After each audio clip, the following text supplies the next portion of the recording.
Yesterday I cleared 50 G's, did it half asleep in some wrinkled tees. Then I checked my text, 5 friends in debt, talking like I owe them for the life I met.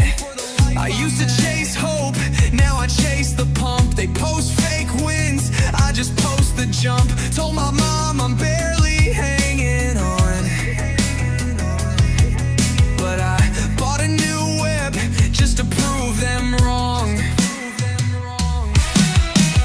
Can't afford to live like this. Bounced your rent for a meme coin hit.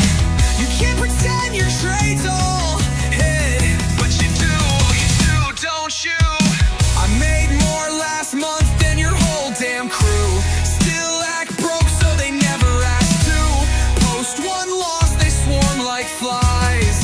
But where were you when I 5x twice? They play scared, I play God. Still swinging while their games flatline and nod. They Google dreams, I wire them in cash. Laughing while their 5-year plans collapse. You can't afford to live like this. Bounced your rent for a meme coin hit.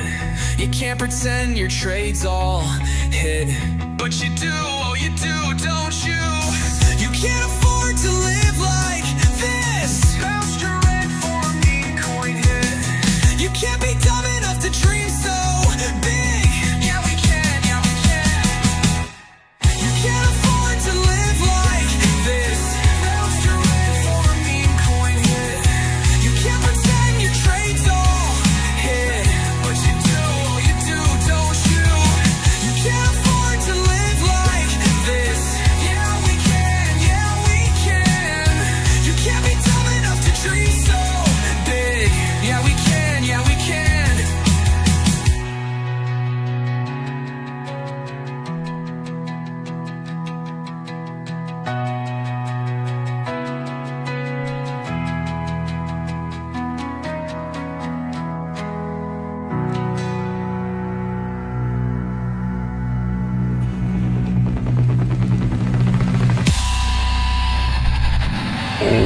Oh, brother, oh, brother, oh, brother. Good morning, good morning, good morning. It is a beautiful Thursday, June the 12th, and we are here with another episode of How Much Money Can Matt Lose in One Day? In the previous episodes, you've seen our character, Matt, hit new records of being an absolute degenerate, dumbass trader in the market. And a lot of viewers think there's no way he could top the dumb shit that he does day in and day out. But I'm here to report that you guys should sit tight because, in fact, we might be seeing new levels of absolute stupidity in the market from our main character, should be the protagonist, very rapidly turning into the antagonist. Folks, I'm trying to tell you that the market yesterday was bullshit. And I had some good trades that ended up making not money. Like, they were good decisions. They just didn't go my way. And then that afternoon puke starting around 1:30 or whatever, things just moved way too fast. They moved way too fast. And before you know it, I got my butt handed to me. So here we are. Another day back in the mines of the world's largest casino. We're going to see if we can make a little bit of this dinero back. That is the plan. I am a man with the plan. I'm not saying it's a good plan, but alas, the plan is to make money. So if you're looking at me right now and you're thinking to yourself, Matt, you look shittier than normal. What's up? Like, we always get that you were a person who's pale as hell with raccoon eyes, and 95% of the time you sound way nasally because you refuse to take allergy medicine. But something about it, like the vibe this morning, it's paler. It's more raccoon eyes. It's somehow more nasally than we've ever anticipated. And the answer to that is because as much as I went on tilt during the trading session last night, I found out that my wife, whatever, she had plans or some shit like that. So I'm like, all right, dude, you're here in your man cave. You're gonna fix this up. And I ended up coding. And once in a while, you get into these flow states where the time doesn't matter. We've all been there before, where you just start working and before you know it, hours and hours pass. And before I knew it, it was like 2 a.m. and I had just coded for actually countless hours. And as much as I let you guys know via X yesterday that Skynet died, I am happy to report Skynet version 2.0 is alive. Born in the wee hours of the morning, around 2 or 3 in the morning, and Skynet version 2.0 is ready to rip it. Ready to rip it. So way too many hours, but I'm excited to see how this goes today. I'm very, very, very excited to see how this goes today. So I've had too many coffees? The answer is yes. Somehow between the time that I left you yesterday and today, did I severely injure my left foot? The answer to that is also yes. Do I know how I injured my left foot? The answer is no, but the bottom of my left foot hurts a lot. So those are all the things you need to know for today's show. Am I sleep deprived? Yes. Is Skynet version 2.0 born? Correct. Did the trade-off come with somehow injuring my foot to the point that I have to sit during today's show and really figure out what the hell is going on? Yes.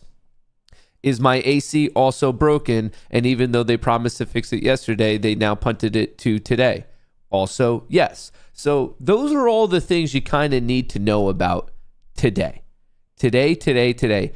Injured foot, no AC, sleep deprived, Skynet version 2.0 is ready to rip it. That's where we're at. That is 100% where we are at. So here's the plan in terms of the market and the news and all of that. A mere 37 minutes ago at this point, we got the producer price index. Similar to the consumer price index that we got yesterday, it came in lower than expected. When that happened, the market popped. Pretty easy to predict. I once again passed my 20 apex tests. They're really not that hard to pass. They truly just are not. So that's why we see a little bit of green in pre-market trading right now, but it's not enough green to undo the damage that we saw yesterday. And we are coming up to key technical levels, psychological levels, open interest levels, and really gamma levels. But SPX at 6,000, that is the line in the sand. As we are talking right now, we are north of it. We are above it. We are holding it. The bulls have currently defended it. Are they going to defend it all day? I have no idea. I have not a great hair day either. Fuck, dude. Really? You think that's what I need right now? You think of that entire spiel where I told you that my relationship's on the line? I'm this close to just fucking divorcing my own life? And you think right now you got to come in and also say my hair looks like shit? You think on the day of my daughter's wedding, you think I need that right now? On all of the days that you could have said that to me, the day of my daughter's wedding. Wow. All right. Here I was thinking that we were friends and we had some gentle ribbing back and forth every day to keep a lighthearted nature to a very difficult profession, i.e. trading. And now I realize that you guys are just like actually legit mean to me. Like actually just like kind of hurtful, you know? That's the thing about words, is once you put them out there, you can't control whose feelings they hurt. I'm going to let you simmer in that. I'm going to be the bigger person and let you simmer in that. Where was I? Looking a little thick and I'm fat. All right, here we go. Here comes all the internet jokes. I'm fat. My hair is receding. I have an injured foot. A trading system that doesn't make money. A marriage on the rocks. At least, hey, I just got rated. APUN filtered. Thanks for the raid. Did Matt bust his Apex accounts? Dude, all I do is bust. Bust. Where are we at today? Words can't bring you down. Well, then why do we have sayings like the pen is mightier than the sword? That doesn't make sense. You know, I feel like people like to pick and choose what they're saying. Sometimes they're like, sticks and stones can break my bones, but words will never hurt me. Suggesting that we have to be resilient to commentary. But then yet, if you are hit with a stick or a stone, you may in fact severely damage your skeletal structure. On the other side, they're like, the pen is mightier than the sword. It's like, well, make up your mind. If you get stabbed with a sword, you're not going to be like, well, it could have been worse. He could have written something mean about me. You guys ever notice that? Of how they just bounce back and forth on like where it, like what matters and what doesn't matter? Like, I guarantee you, if you stabbed me with a sword right now, I would care a lot more about that than you writing down on a piece of paper that like I'm a fat fucking loser.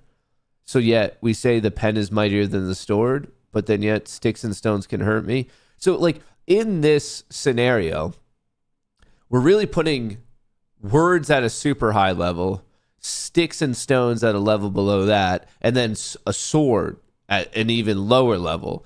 But in reality, when I go out on the streets of New York, I'm actually most afraid of swords, and then sticks and stones, and then words. It feels like it's upside down. Anyway, I feel like the show's, we're kind of already getting off the rails, and you guys distracted me. Not my fault. I didn't sleep. Where are we at? We got this pop on the PPI report. It came out at 8:30, and it was easy peasy lemon squeezies to get all these accounts passed. Actually, it was comically easy.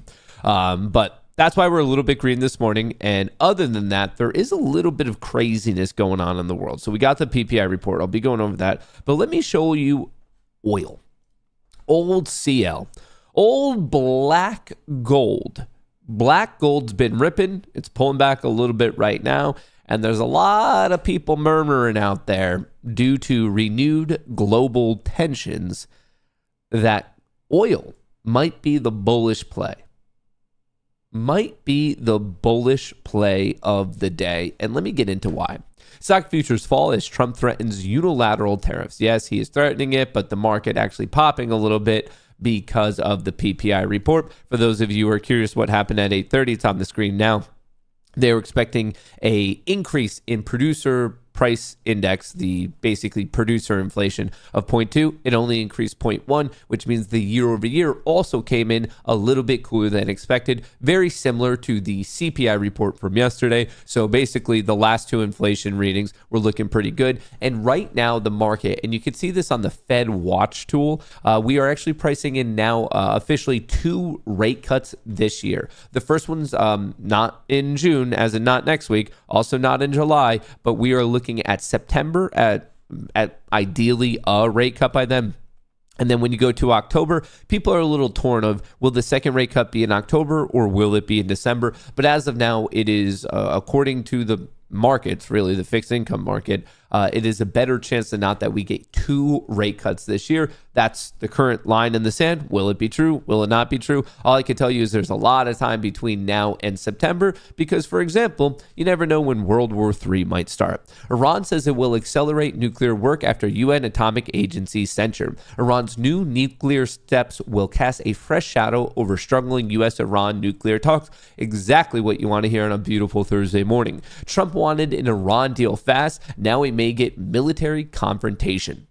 The Pentagon has ordered the withdrawal of troops and non-essential staff from embassies in the Middle East. Iran's defense minister expressed hope for the ongoing nuclear deal talks, but warned Tehran could strike American assets in the region if attacked. U.S. Middle East envoy Steve Witkoff is set to meet with the Iranian foreign minister, a name I'm going to butcher, so I'm not even going to try, but scheduled to meet this Sunday. So ideally, tensions will boil down, but in the meantime, people are definitely watching black gold. Oil prices fall 2% as traders watch Israel-Iran conflict. So tensions got high, they calmed down, oil went up, it calmed down. But if things do boil over and get worse, it could go sky high.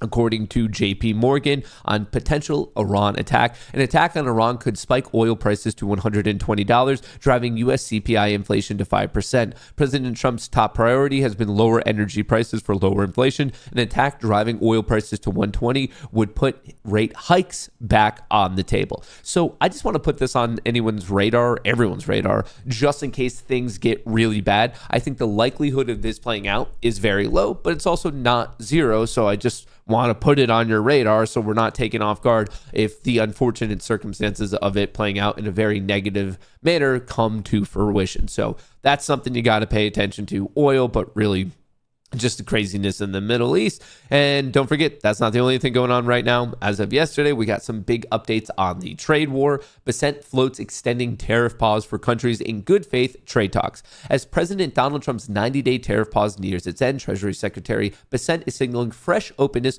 toward shifting the deadline. He said for any of the U.S.'s 18 important trading partners that are negotiating in good faith, the Trump administration could roll the date forward to continue good faith negotiations. As we predicted, as many people predicted, this whole idea of the early July deadline, it was more of a loosey-goosey deadline, not really something hard and set in stone, as in, yeah, they're going to kind of find some reason that if you're chit-chatting with them, they're going to most likely give you like as much time as you need, I would assume.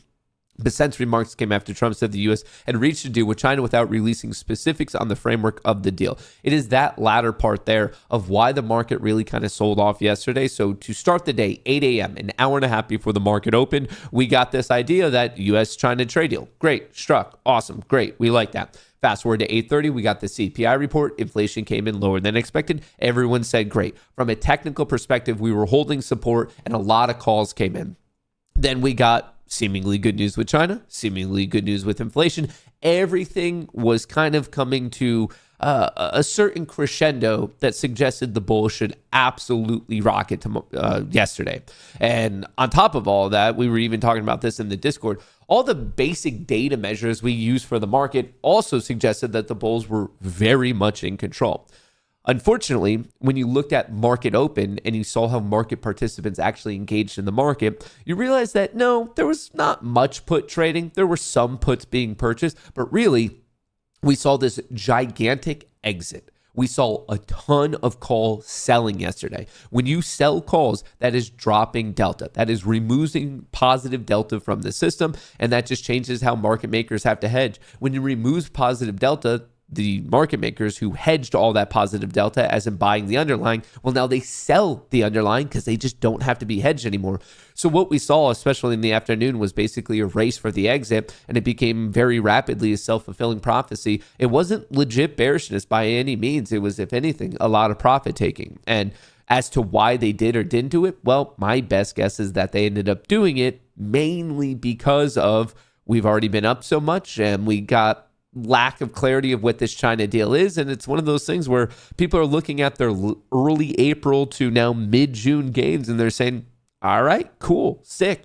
And once again, that's just conjecture. Why people do or don't sell, I mean, that's going to be different for every person, whether it's a hedge fund, retail trader, institution, insurance fund, high-frequency trader, bot trader, whatever it is. What matters is, are people buying or selling? Are they aggressive with the buying? Are they aggressive with the selling? We could always just think about why someone might be doing it, but I feel like sometimes that's the wrong question. And I'm there myself. Like, we all have that knee jerk of like, what's going on? And we try to explain why people are reacting in a certain way. But if you think about it, especially with active trading, I don't think that's the right question whatsoever. The right question is just, is there buying? Is there selling? Is it aggressive selling? Is it aggressive buying? Where is the structure? Where is the support? Where is the resistance? I think we could boil it down to just the pure like empirical data that we have rather than trying to explain why the data is properly or improperly reflecting the news, because you never get the answer key to like, oh yeah, no, your interpretation of this whatever earnings report, CPI report, new war in the Middle East, you don't ever know if you were right or wrong. Sometimes it aligns with what you thought it would happen. Other times it didn't. I myself, just as recently as yesterday, had a very strong bullish bias. I saw it all across the board. And then it was my personal interpretation of that news, somewhat related to this on the screen right now, where I was unwilling to see the other side because I thought I was interpreting the news properly, when in reality, if you exclusively looked at price action and exclusively looked at options flow, you would have actually been on the right side. So be careful with that. Don't get caught up of asking why something is happening. All you have to do is, once again, price is truth.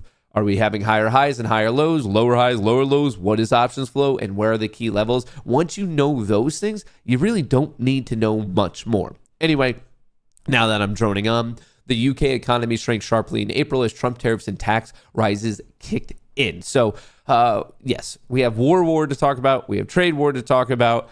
We got some stuff going down. Even this, President Trump says he will send letters to trading partners in the next 1 to 2 weeks, setting unilateral tariff rates. This came out last night around 7:30 p.m. This will be ahead of the July 9th deadline to reimpose higher tariffs on dozens of countries. So all of a sudden, if you're wondering, once again, why we lost footing, this is a pretty good example of why, but are we ever going to definitively know? No. What matters now is we're basically cracking the recent lows from yesterday, and it's basically going to come to the question of, do we hold 6,000? If we could hold 6,000, great, awesome. If not, well, we might have put in a local high, and it might be time to come down and test some of these key levels, these key psychological levels, and really option levels. With respect to today, pay attention at 1 p.m. We already got the PPI report this morning at 1 p.m. Just after lunch. We're going to be getting the result of the 30-year bond auction. So don't be surprised if we continue to trend or if we have a complete trend reversal. Once again, 1 p.m. today, we are getting the results of the 30-year bond auction. We're not really in earnings season. Oracle reported yesterday, did really well. Oracle shares climbed 8% as earnings and revenue tops estimates. And earlier this week, we heard from GameStop, and now it's not doing well. GameStop shares tank on convertible bond offering to potentially buy more Bitcoin. Surprise, surprise. Current shareholders do not like dilution. I don't think anyone is surprised about that whatsoever.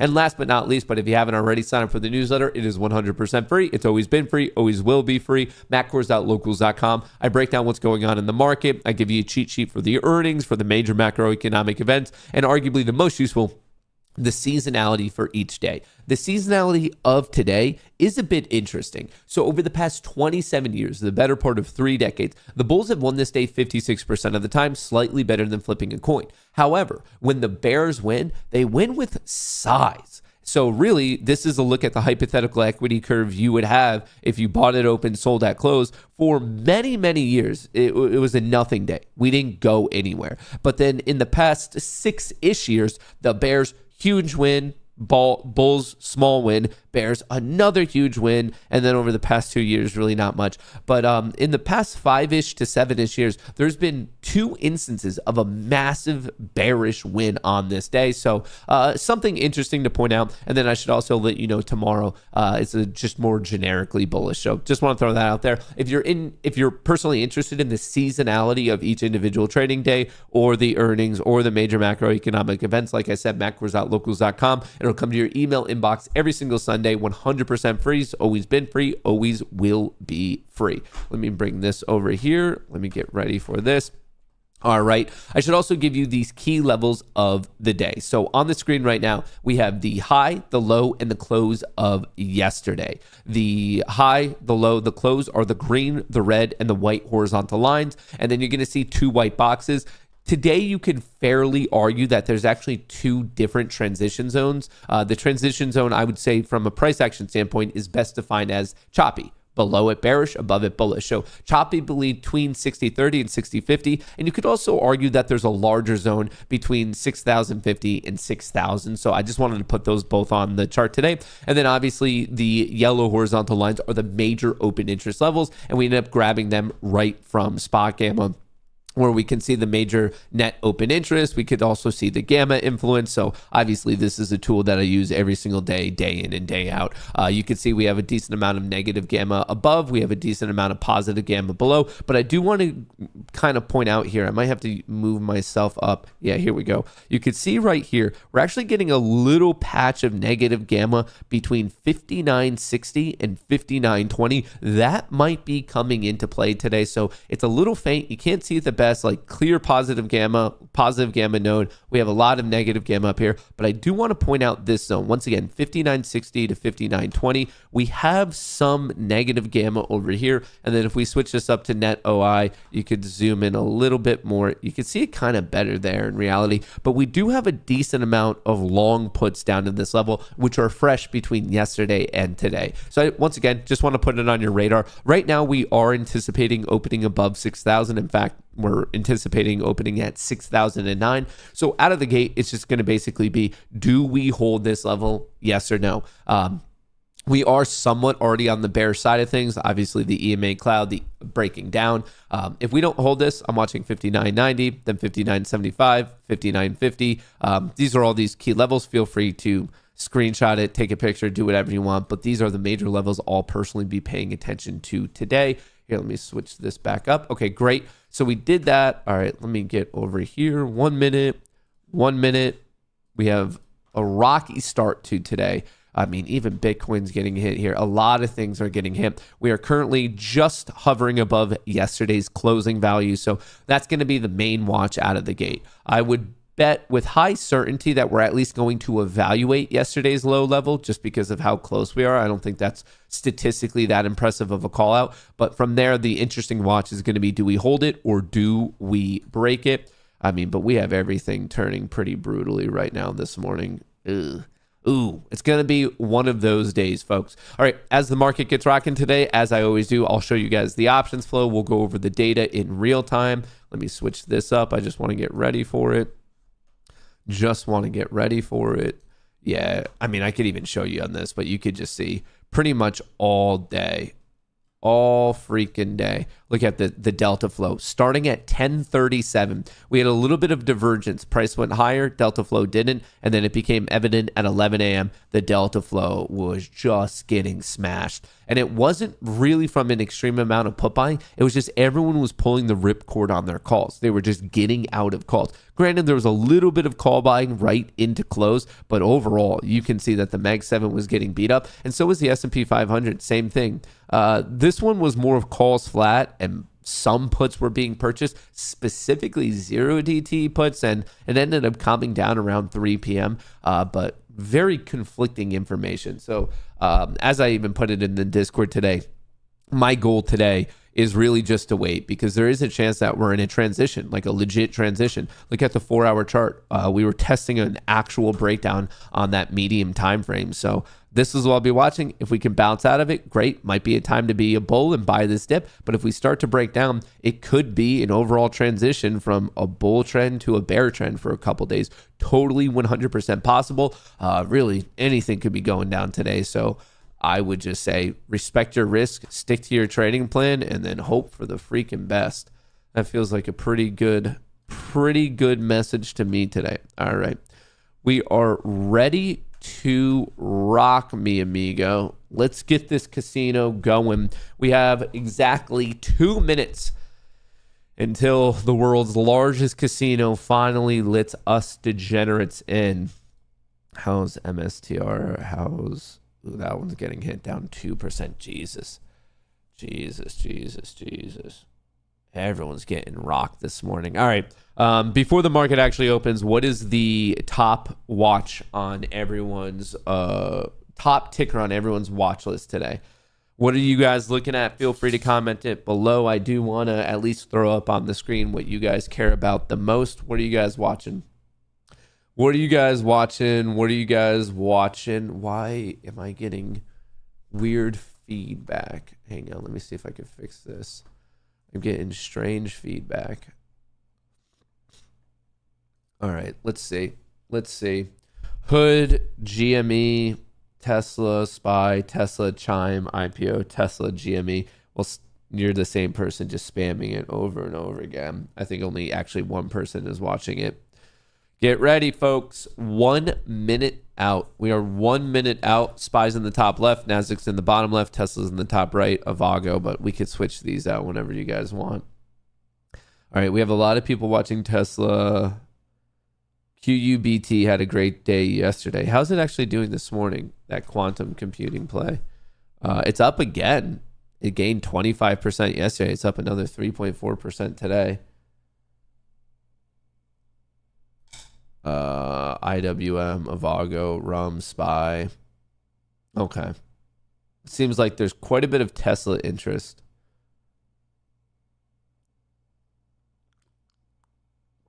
Watching silver miners? Why in the world would you be watching silver miners?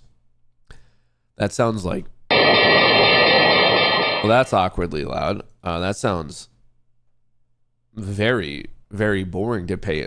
Silver miners? That sounds not fun.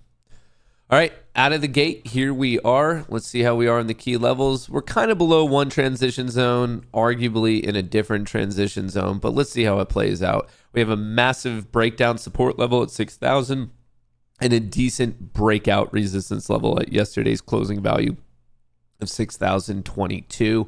And let me, MSTR getting some sort of alert there. MSTR actually giving multiple alerts. Why am I getting multiple alerts on MSTR?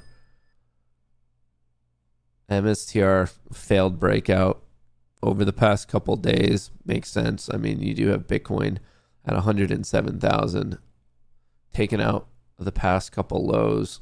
Ugh. Tesla trying to hold, coming close to its low from yesterday. Microsoft, new all-time high. ASML holding. Nvidia maybe taking a bit of a breather. Meta maybe taking a bit of a breather. Apple not looking good. I'm getting some alerts on Netflix. Netflix potentially fighting back. Avago, I would prefer that fights back. Netflix is interesting. QUBT is getting hit right now. Qs are going. Interesante, mi amigo. Tesla's popping, actually. Tesla's popping. All right. What is today? Today is the 12th. I believe it's the 12th all day. I believe it is the 12th all day. All right. Let's rip a couple of these. Let's rip a couple of these bad boys out of the gate. Loading. Meta. I'm getting a fair amount of breakdown alerts here, team. That's not exactly what I'd be liking to hear so early in the morning. Getting some breakdown alerts. All right, where are we at? All right, I made a couple trades here. Couple 2-tree.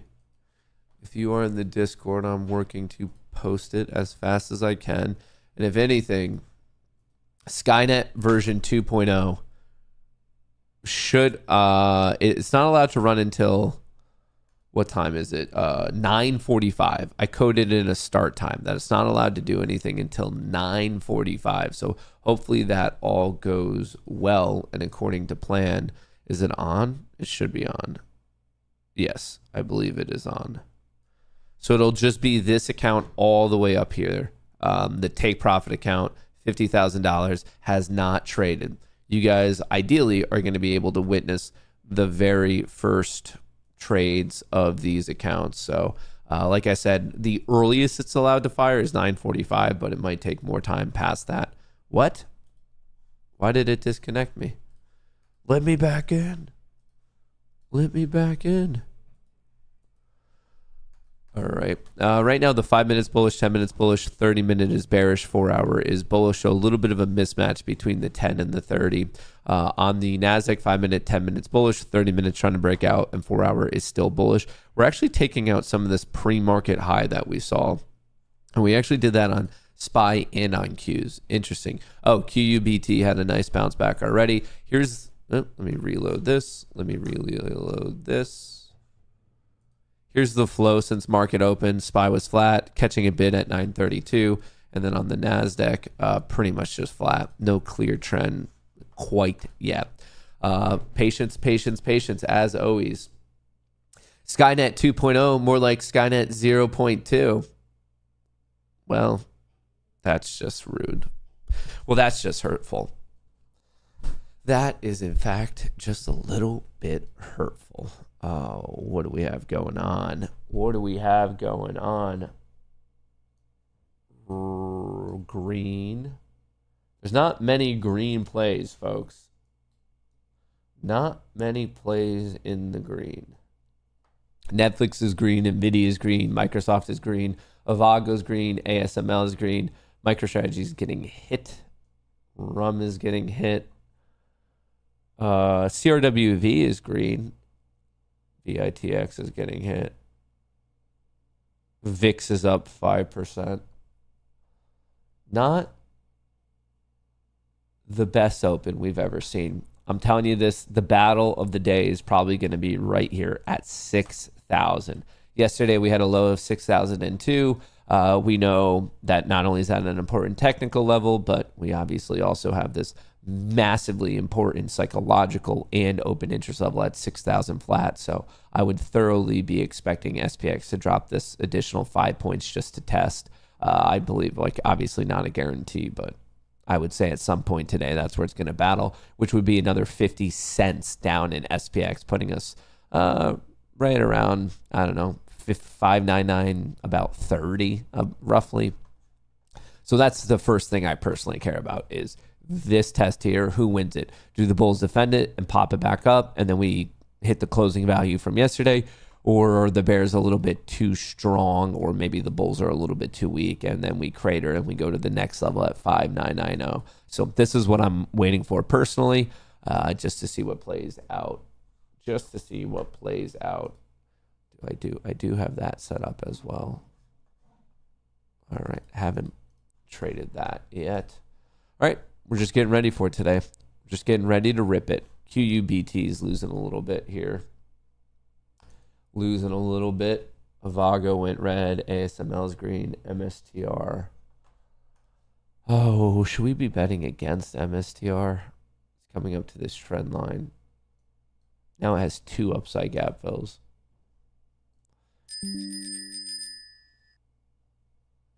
Gap down on IWM.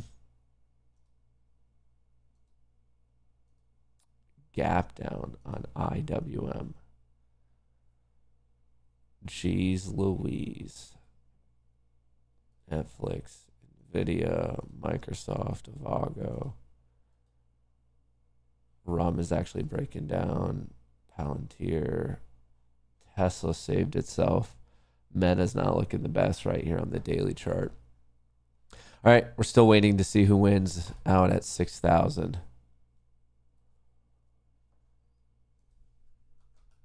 Hang on, I want to see the seasonality really quick for financials. Russell.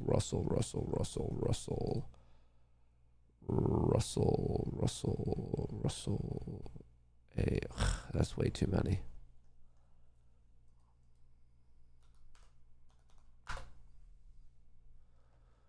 All right, here's the seasonality of the small cap sector. Going into the end of June, that's kind of brutal. It peaks here. And then the final week is bullish. But are we at this tipping point in Russell? Interesting. Interesting. Monthly averages over the past 20 years. It's a net gainer. It loses in July. Huh. Interesting. Little food for... Whoa, Tesla caught a bid there. All right, we're taking out some of these recent highs on the SPY, also on Tesla. Yes, we are. Somehow catching a bid at 6,004. We're about to be at the intraday high. I would say the next level to the upside is 6,022. Look at that pump. Okay, the Mag 7 slowly but surely trending up. And the SPY, literally, for some reason, 7 minutes into the day, it's like, all right. And it just started ripping right there. Just nothing. And then out of nowhere, quite amount of 0 DTE calls being purchased and some puts being folded. But right here, you can see that inflection point 7 minutes into the day. The green line, which is the 0 DTEs, just started to pop. If you guys want to track this in real time the way I do, shout out to Spot Gamma. They are today's stream partner. You can get 80% off if you use the website pinned to the top of chat in the description of the video. We are the only community on this entire planet that they offer this deal to. Once again, 80% off pinned to the top of chat in the description of the video. And you can track. I mean, I don't even know how people would trade without this. Truly do not understand how you could trade in the market without knowing what's going on in the world of options, especially with how prolific options trading has become, how popular it's become. So check it out, pinned to the top of chat in the description of the video. Once again, using that link, you'll get 80% off. 80. QUBT is now getting clapped, folks. It's getting clapped over there. Do I get those big biceps if I use spot gamma? Only one way to find out. Good question, though. Tesla's actually now in the green as well. MSTR is down at 378. Right now, Microsoft, brand new high. Tesla's fighting back. We have both the SPY and the Qs battling it out at their intraday high. 5-minute, 10-minute is bullish. Shows the 4-hour. 30 minutes trying to go bullish. If you look at the NASDAQ, 5-minute, 10-minute is bullish. 30 minutes also trying to push. 4 hours staying bullish, taking out this pre-market high. The bulls are putting up a fight this morning. They definitely are. Obviously, at this point, if you're of the opinion that it's going to keep going, the next natural test would be the red to green move. Basically, from we closed out yesterday at what, 6022. So that's going to be the next natural test. Let's see. Tesla's getting that pop. QUBT's getting hit. Netflix, Nvidia, Microsoft, Broadcom. ASML's looking good once again. MSTR trying to fight back. Palantir. Meta's not looking so good today. Apple's not looking. Actually, even on the daily chart, Apple's not been looking so good. It looks like we're cracking some lows. It's below its moving averages, just lower highs. And if it takes out 193, I don't know. Apple's just not looking the most healthy. And I think people are starting to realize that, like, what do they even do anymore? They're not like innovative at, like, their big release is trash. Like their new UI and UX, it's absolute trash. And then they're surprised that people like don't want to be bullied into once again buying another $1,000 or $2,000 phone. Oh, crazy stuff. Crazy stuff. All right. Avago. You guys hear that? Sounds like the AC people are here. Tesla's having a nice... I think they're like destroying my wall. Tesla news, once again, does it matter?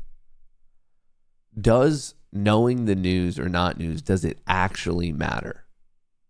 If anything, that could just paint your bias. At the end of the day, what matters is price. Price is the truth. That is how you make money. That's how you lose money. Asking what the news is or isn't, yeah, it might give you a little bit of context, but I think it could also, you're knowing the news, if there even is news, is also simultaneously you risking getting a bias that's inaccurate. So the interesting thing about news is it's so like, you don't know if you're interpreting it properly. Think about all the news events where you hear about a good earnings or a bad earnings or something along those lines. And then all of a sudden you're like, well, hang on. I thought the news was good because it beat earnings, but then the stock goes down anyway. It's like, well, okay, obviously that was the improper interpretation of the news, because at the end of the day, what matters is the market. It is price. So a better question, in my opinion, is just, what are the highs? What are the lows? Which way are we trending? What is the options flow? Look at the empirical things you can measure to better understand how people are positioning themselves in the market. Don't waste your time on like, am I interpreting the news right? It just doesn't matter. News only matters if your time frame is less than 1 week. No, I wouldn't agree with that. That's seemingly an arbitrary thing to throw out there. Just yesterday, we had good news. The CPI was lower than expected. A trade deal with China made, and guess what? The market sold off, and that was a one-day thing. So it just, as an active trade. Okay, so as an active trader, whether you're scalp trading, day trading, swing trading, it comes back to the empirical things you can measure about the market. What is your risk? What is your reward? What are the key levels? And how are people positioning themselves in the stock? What is the depth of market? What is going on in options? Those are all the things you can measure. In long-term investing, you care more about, do you believe that company has a good leadership team and they're going to be able to ride some sort of thematic trend that you think is going to be more popular many years from now than it is right now? That it's more of like a larger term economy, culture. It's a longer term trend prediction of, are they in the right place at the right time with a competent team? And obviously you could still do quantitative things like quarter over quarter. Are they growing? Like whatever their future deals, this, that, the other thing. It somewhat depends on the company, once again, for long-term investing. But this idea of hang on, I'm going to trade because I think I can interpret what news does or doesn't mean better than the market, that's very rapidly going to be a losing game. That's very rapidly going to be a losing game.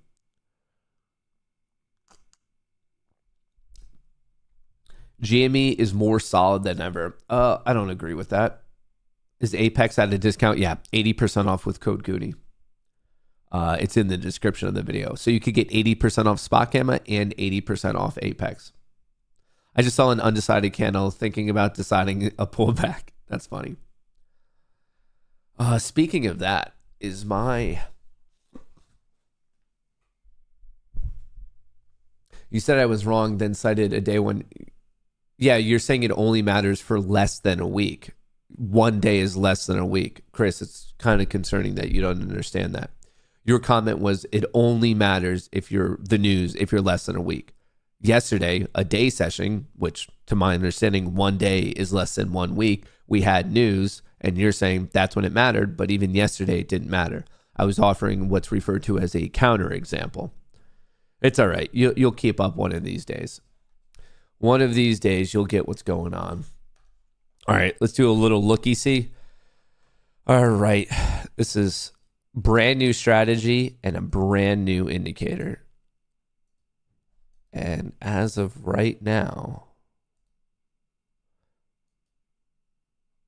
they are both saying if we go below 21,822, things might flip. We are on top of VWAP. Right at the EMA. Interesting. All right. Clearly has not fired. I put on the audio, so you guys are going to hear it. I believe I turned the strategy on. The big issue yesterday was I was trying to manually execute the signals that were fired. So basically, I was trying to systematically trade. The system was firing signals, but weren't actually firing the trades because I just wanted a little bit of oversight. And then when things got funky in the afternoon, it got it just moved too quickly, and I couldn't execute it. So a lot of the time that I spent yesterday was completely just getting the signals to actually do the trades as well. So I'm still gonna have to manually trade on this account. Hence why I have it up over here. Even that's calling for a breakdown at 20. That's calling for a breakdown at 28. Interesting. Why is that off by so much? Why is that off by so much? Interessante, mi amigo. Very, very interesting. Very, very interesting. Anyway, we are waiting. Here's a look at the flow. Mag 7 actually looks pretty strong. S&P 500 also looks decently strong. And we are now 18 minutes into the trading day, which means the bot is officially on. The one piece of code I added to it, is it enabled? Okay, yes. The one piece of code I added to it was it cannot fire before 9:45. So that's the earliest. It doesn't mean it auto fires at 9:45. It just means it has to at least be 9:45. Basically, I bracketed the windows between 9:45 and 4 p.m., maybe 3:30. I'd have to check that. Anyway, if I'm trading that deep in the day anyway, I'm asking for problems because it really starts to break down in the afternoon. The strategy, just from the amount of testing I did yesterday, is far better in the morning than at any other time. So we're waiting. Let's see. Let's see how the first one really goes. Tesla's now taking a bit of a hit. Apple not doing much. Netflix is fine. Nvidia is climbing. Broadcom is climbing. ASML was climbing, got hit. Tesla was almost green, or maybe did it actually? I think it did actually go green, and now it's kind of giving it back. MSTR got hit this morning, climbing. Palantir. All right, let's look at some of these individual flows. Same thing. So Tesla, like price, it popped in the Delta world or the options world and quickly giving it back. In fact, we're almost at a new Delta low right now. Nvidia, oh man, semiconductors are looking good, just climbing. Palantir did get hit, bouncing ever since 941. Microsoft pretty much climbing out of the gate. Apple jagged, but more to the downside. Netflix actually just hit a new Delta high. MicroStrategy hit until about 935 and then climbing ever since then. Meta was getting hit, attempting to stage a recovery since 945. And then Broadcom was climbing decently up until 948. And now it's getting a bit of a hit. Here's a look at generically the Mag 7, and here's the SPY just hit a new fresh delta high. Looks like we are quickly ripping to that red to green test. Once again, the closing value from yesterday, it's around 6022. We're currently trading at 6018. We're in kind of a secondary transition zone. I'm thoroughly surprised we didn't touch 6,000.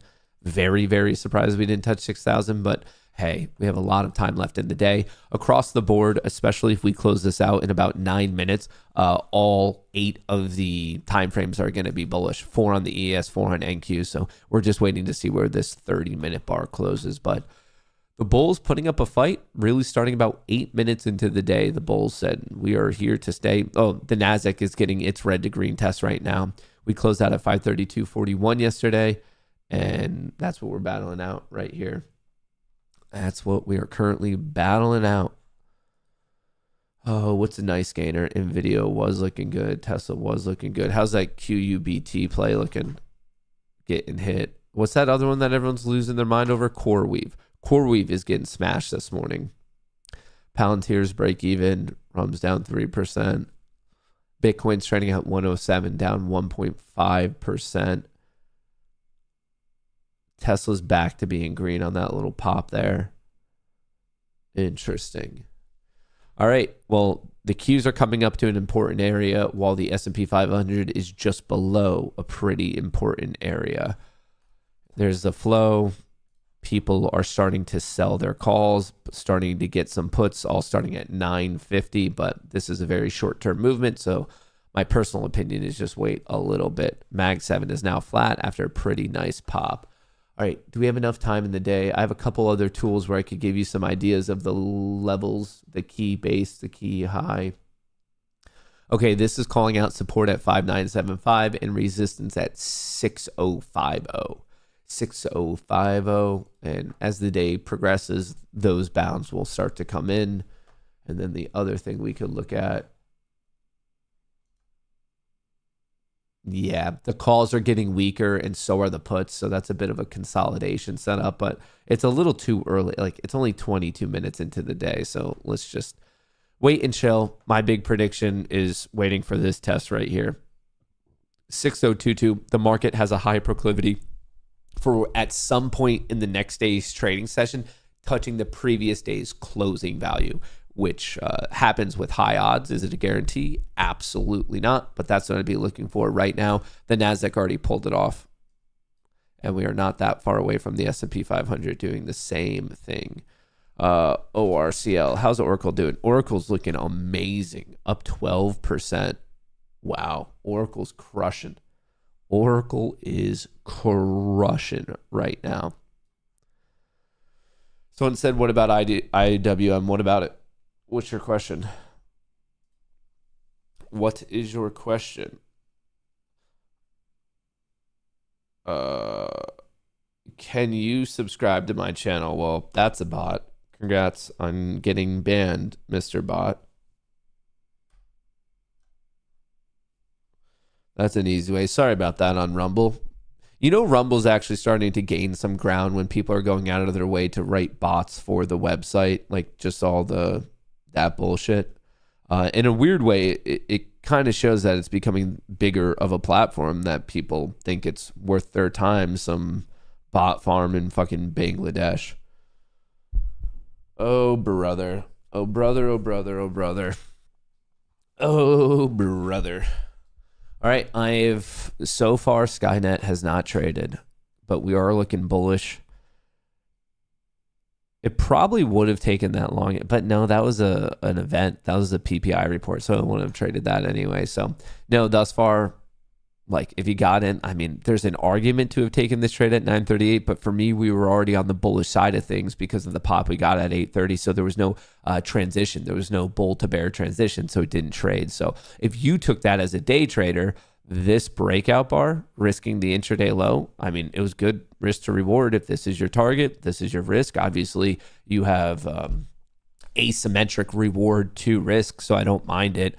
I'm not the biggest fan of trading only 8 minutes into the day just because of the amount of times we see reversals somewhere between like whatever 9:40 and 10:10. So I'm not the biggest fan of the time of the day, But in terms of risk reward, identifying good opportunity, don't mind that. Don't mind that at all, really. Oracle, what an amazing day. All right, we're starting to give some of this back. It looks like the NASDAQ is failing over here. I don't know which one I put this strategy on, unfortunately. Did I do this right?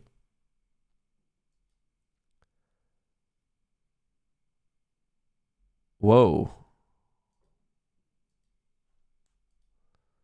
Whoa there, goober. Whoa there, goober. This is calling for a breakdown. See how we had this nice bull flow? Do I really want to take this trade? Do I have the balls to take this trade? Let's size it down. Feels like I'm kind of going counter trend. I kind of like this signal, but counter generic trend, so I don't really need to be sized up. Don't really need to be sized up. On that dagger at 9.55, people are buying it up. They very much are. Mag 7 starting to tilt down. You have the SPY hitting a fresh delta high, but also we have some profit takers coming in here. See how the calls are dropping.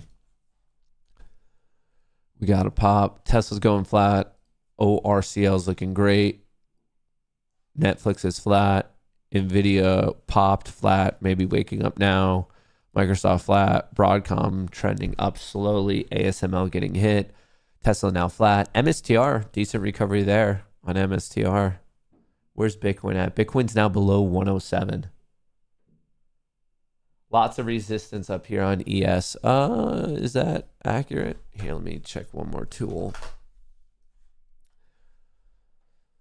Let's check what we have going on. Yeah, you get some positive gamma somewhere between 6020 and 6050. So yeah, you're going to have some positive gamma resistance. So if it were to break, yeah, you have a real legit opportunity of like going. But if it gets smacked here at pretty much the high of the day and it starts to fall, you have this negative gamma issue and it could actually fall all the way down to 5940 while being supported in that sell-off by the market makers. So definitely be mindful of the current gamma map. That could be problematic. And this is the all expiration. This is a look at the 0 DTE gamma. Once again, you know, quite a bit of positive gamma ahead at 6025 to 6040. Will be tough for the bulls to break it above that. And then it gets pretty choppy below. But so this is the 0 DTE gamma. This gamma map is the all expiration put together. But I don't know if it gets smacked there. I still think at some point today the market's going to want to evaluate 6,000 and try to understand the supply and demand. Someone's asking for the options flow on IWM. Nothing noteworthy. All right, are we missing any breaking news? I have not done any trades yet today. I'm trying to be more hesitant than normal just because of it could be a big transitional day. We might be transitioning from a medium time frame bull trend. Jesus, that is scary. Don't believe conservative media. LA is fine. LA, Jesus. Are we missing anything? Where's Kobe? Let's see. This is generally pretty good. Americans expect food and rent prices to rise at a rapid pace. U.S. consumers expect rent prices to jump 8.4% year over year. Wow. Well, let's hope that they are wrong on that. All right. We sold off. We popped. We gave a bit back. We are now consolidating. ORCL is looking amazing. Microsoft, pretty decent gain as well.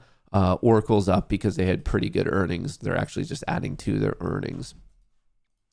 Apple is looking weak. Yeah, look at that gap and pop on their earning. Wow. Oracle is right now at a new all-time high. Oracle Corporation, what a recovery, going from 200 down to 118 back to 200. What a recovery. Congrats if you played it. Someone said GME to the moon. It's down 18%. Are you stupid? To the moon. They diluted the shareholder base again.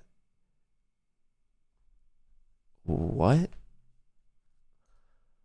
I guess if you're chasing that, good luck to you, but I guess it just kind of proves a sucker's born every minute.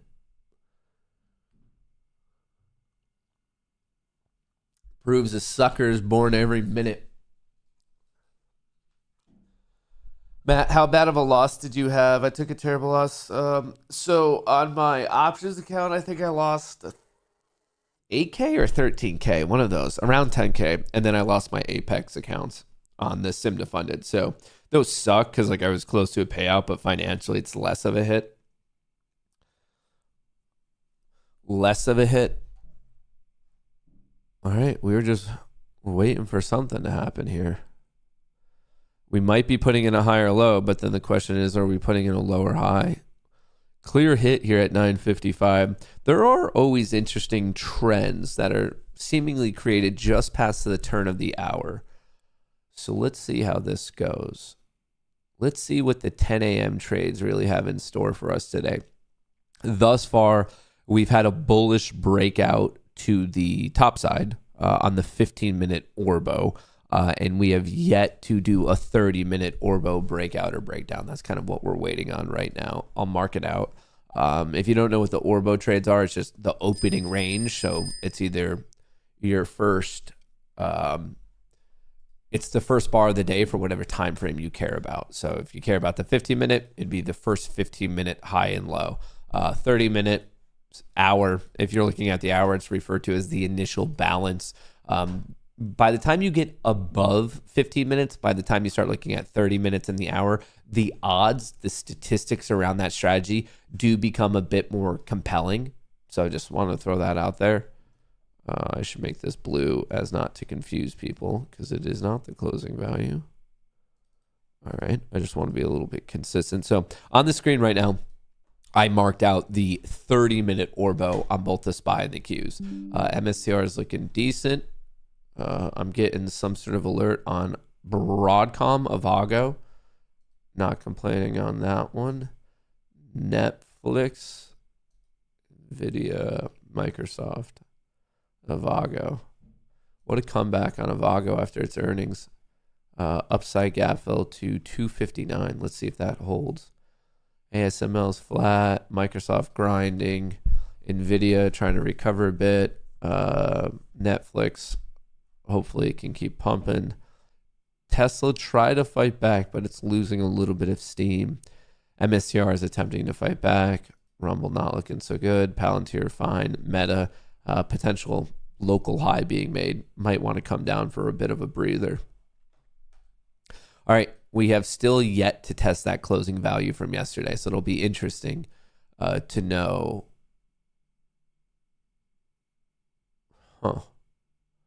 If we break this high, if we break this low. I'm kind of interested right now in what here's going to break first. Do we break above or below this box? Above or below? What's in the box? What's in the box? Dilly says INTC is falling. What's Intel doing? It's down 1%. It's not catastrophic. It's not good, but it's not catastrophic. It's not good, but it's not catastrophic. All the momentum is still bullish. It's losing it a little bit, though, on the NASDAQ here. Look at the 30-minute in the bottom left of your screen. We keep testing this 50 EMA. It'll be interesting. The Mag 7 is starting to tilt down. SPY is also starting to tilt down. So decent amount of strength in the options market up until about 9:54. We had 24 minutes of bullishness. And now it's not necessarily bearish. It's a bit more bearish, but we're definitely giving some back. But it does seem as if we peaked in the options market at 9:54. And this is more so what I find concerning. The Mag 7 is starting to get hit a little bit here. Right here, you could see. For this Friday, for tomorrow, we hit a new delta low. Interesting. Of course, it can collect itself at any moment and pop again. I mean, it's just based on other people trading, but I'm just kind of pointing out the evident trend that something between the first half hour and the last 10 minutes has clearly changed. Yeah, ever since this clock here at 9:55, not so good. Not so good. Broadcom's looking good, though. I thought Netflix was looking good. Bitcoin's at 107. And the bot has not fired. The bot has not fired. Wait a second. 28 and 34. Which one is it going to trade off of? I don't know if I applied the strategy to the 1 minute chart or to the 500 tick chart. And I guess we're going to find out. But no, the strategy is not traded. It's this top one. It's this take profit pro account right here. 50K. No realized. No total P&L. No trades yet. No trades yet.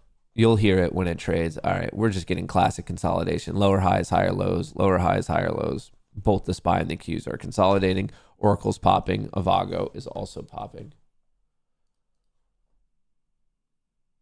They are pippity popping. And what's everyone's best guess? This range that we've now created between 954 and 955.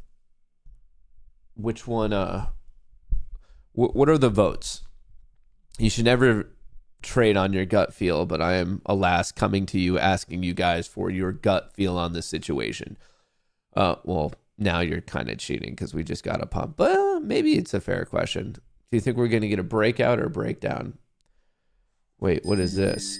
Well, I guess the answer was a breakout. Where I just got an update that Percent is talking again today.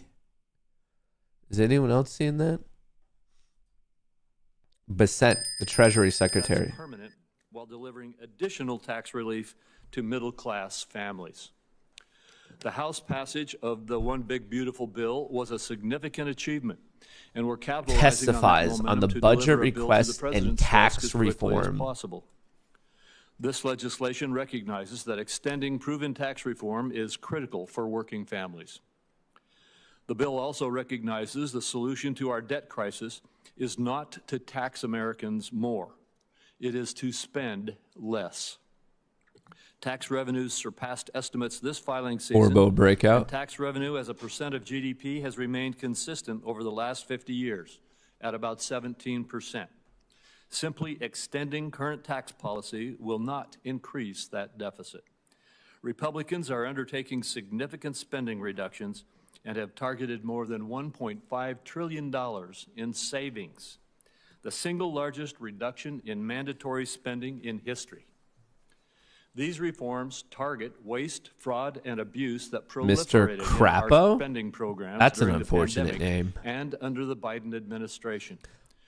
I understand some of my All right, colleagues are now we are raising testing concerns the that they did not adhere closing to value from yesterday. the American Rescue Plan Act in 2021 or the Manchin-Schumer deal that became the Inflation Reduction Act in 2022. However, Congress must act quickly to prevent an over $4 trillion tax hike on virtually all Americans, the largest in U.S. history.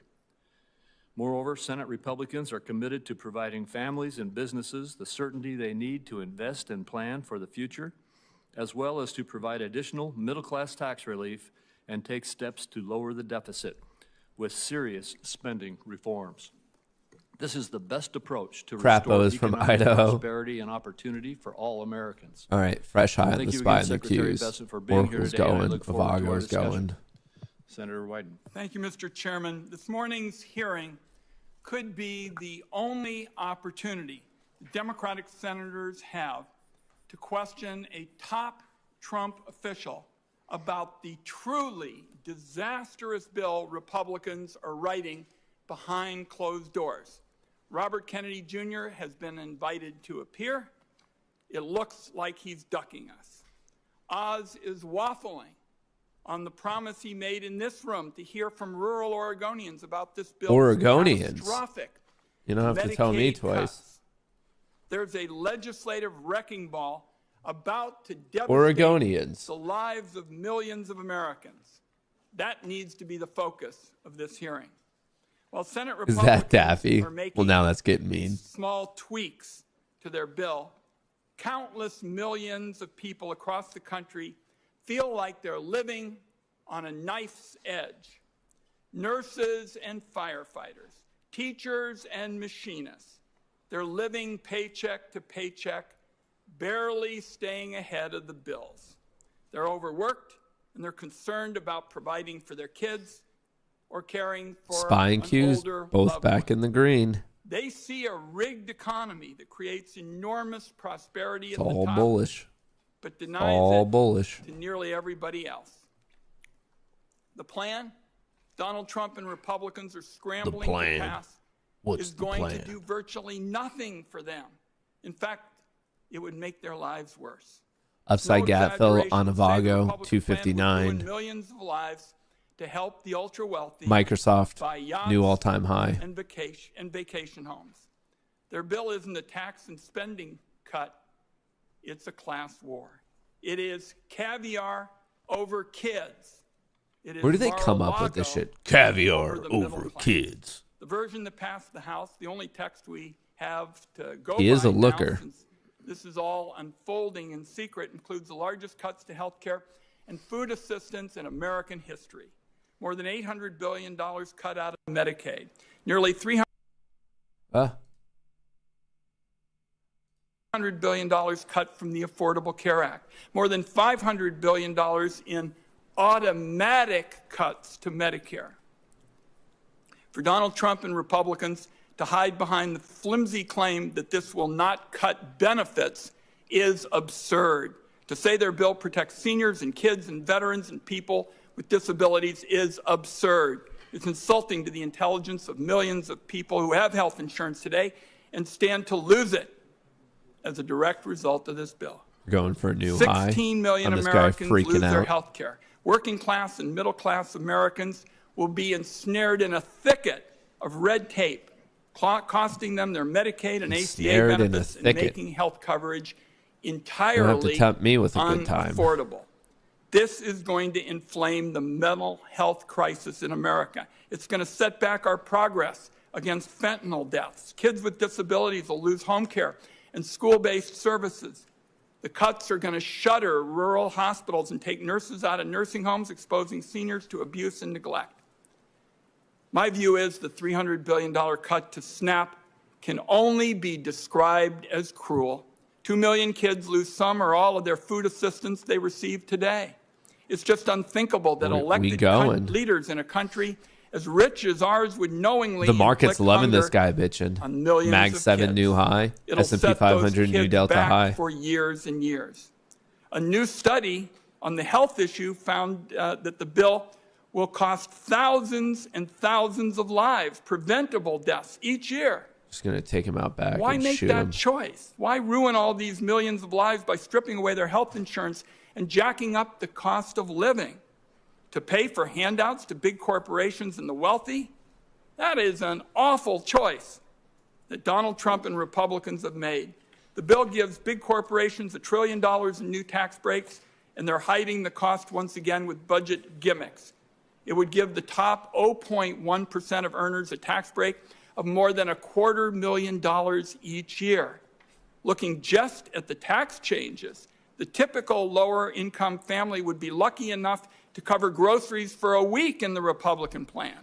14 million families, market particularly loves those what with this guy is modest saying. incomes, are going to get a tax increase. All right, And we're when you coming up to the factor in bottom of the Medicaid transition cuts, the area food at assistance cuts, and the 6030. tariffs that the secretary who joins us today once denied American families would not pay.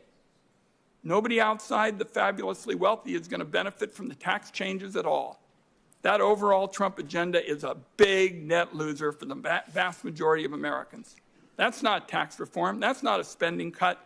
That is a class war. Millions of atypical families will be made worse off, and tens of thousands of people will die preventable deaths each year to pay for tax breaks for corporations. 6040 and is the very middle of rich. this positive That's gamma what node. Republicans Right here, all this have positive to gamma. offer. So this committee has a chance now to have a serious debate. I'm sure there are one or two people in the room who may share a different view than I do. Let's have a serious debate, because this is a watershed moment that's going to change our country for generations to come, and it should not be playing out in secret. And one last point I want to mention, Mr. Chairman, I think there was questions about the process. We are asking for the kind of open markup, the kind of thing we did on clean energy taxes, where we debated in this room and elsewhere for hours and hours in open, and there were lots of amendments. Let's do that for the big issues. We did it on clean energy. This guy's angry. Well, before I get to you, Secretary Besson, I just have to say the markup you're talking about had nothing to do with what went into the reconciliation bill.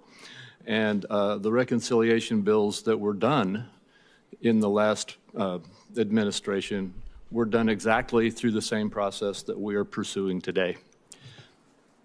Mr. Chairman, if I could, clean energy is in the reconciliation bill. But not the one we marked up. We had a big debate about it, and essentially it is those issues that Republicans are against, and we debated it in open session. I want to do that. That's what my colleagues want to do.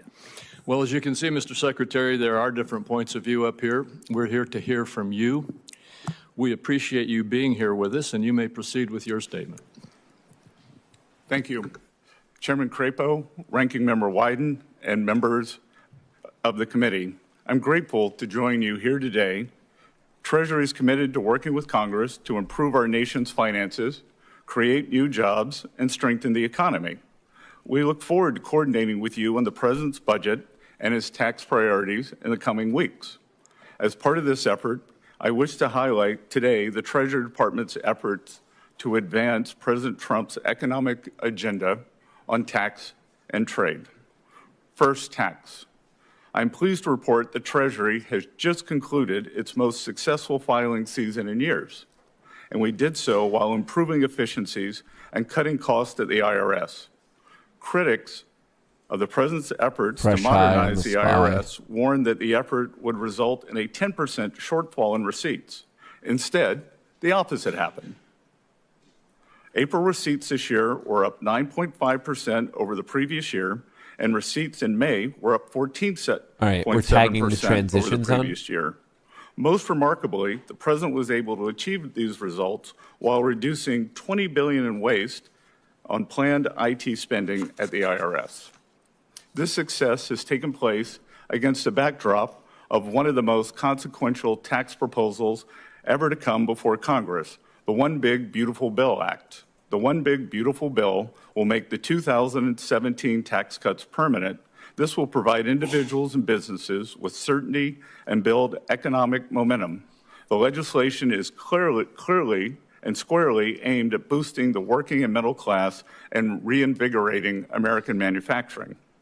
According to the Council of Economic Advisors, the One Big Beautiful Bill will raise take-home pay between $7,800 and $13,300 for the average family of four. It will increase wages between $6,100 to $11,600 for the average worker, and it will cement no tax on tips, no tax on overtime, and tax cuts for seniors. The One Big Beautiful Bill will also incentivize unprecedented investment in U.S. manufacturing. The legislation will provide 100% expensing for new factories, as well as existing factories that expand operations and support Made in America.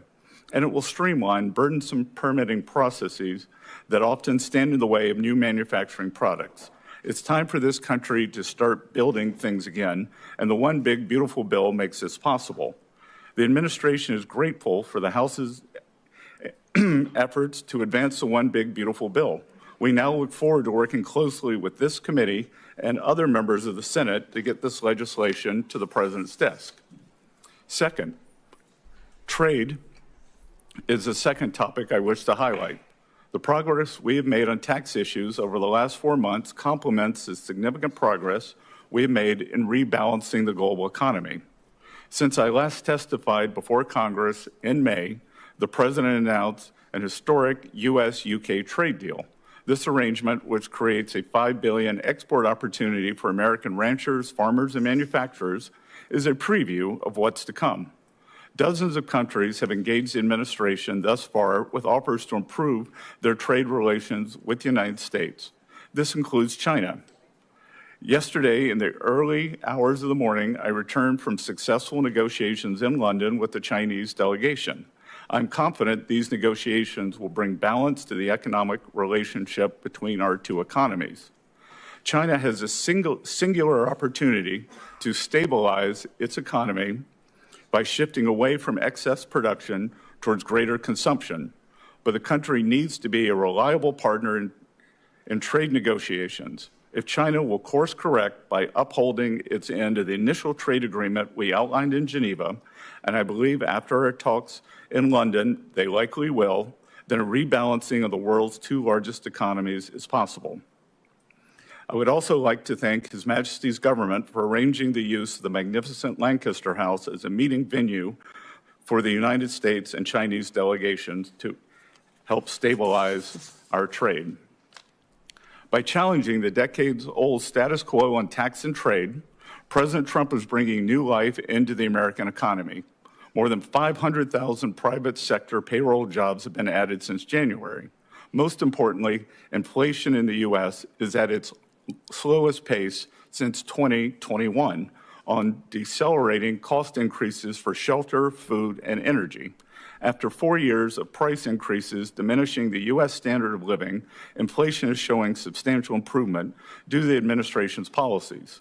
Furthermore, the labor market remains strong with low unemployment and plentiful labor demand as job openings remain high.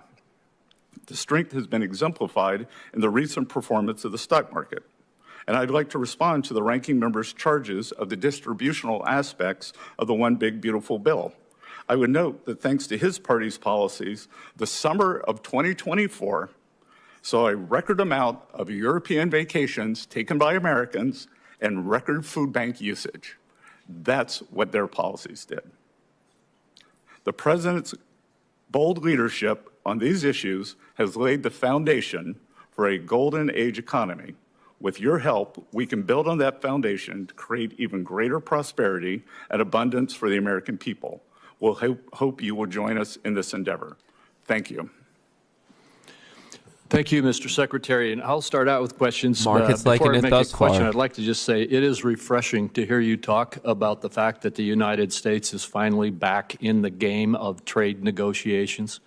Our former president, President Biden, proudly announced in his presidency that he would not engage in bilateral trade negotiations and refused to have a single one during his term.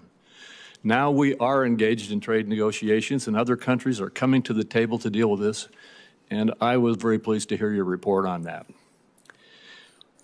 My first question gets to the tax reform issue that you've already referenced. As you know and can tell from what's already been said today, there are two very different views as to what it is that we are doing. Nobody can deny, though, that our top focus is to extend the Tax Code and Tax Cuts and Jobs Act from 2017. Could you tell us for just a minute what would happen if Congress does not extend the 2017 tax code? Senator, I believe it would be what is known in economics as a sudden stop. It would be cataclysmic for the economy if this is not extended. And as always, working Americans would bear the brunt. There would be job losses, economic losses in markets, a substantial increase in our budget deficit due to a decrease in tax revenues, and it is unthinkable what would happen. Well, thank you. And let's talk about what would happen if we do extend the TCJA and the other pro-growth provisions that we have in the legislation that we are working on right now. Can you talk about the importance of the pro-growth tax provisions, the economic impact, and some of the existing some of the existing and new provisions will have on workers? Yes. So first, let's examine the extension and permanence of the TCJA. Making this permanent will give an economic impetus to the U.S. economy as households and businesses have greater certainty. I've met with numerous business leaders since I was confirmed on January 28th.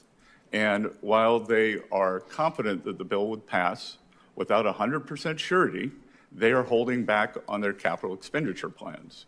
Even last week, they told me that there is a substantial planned increase that will be in capital expenditures that will be unleashed by U.S. and foreign corporations that will benefit American workers.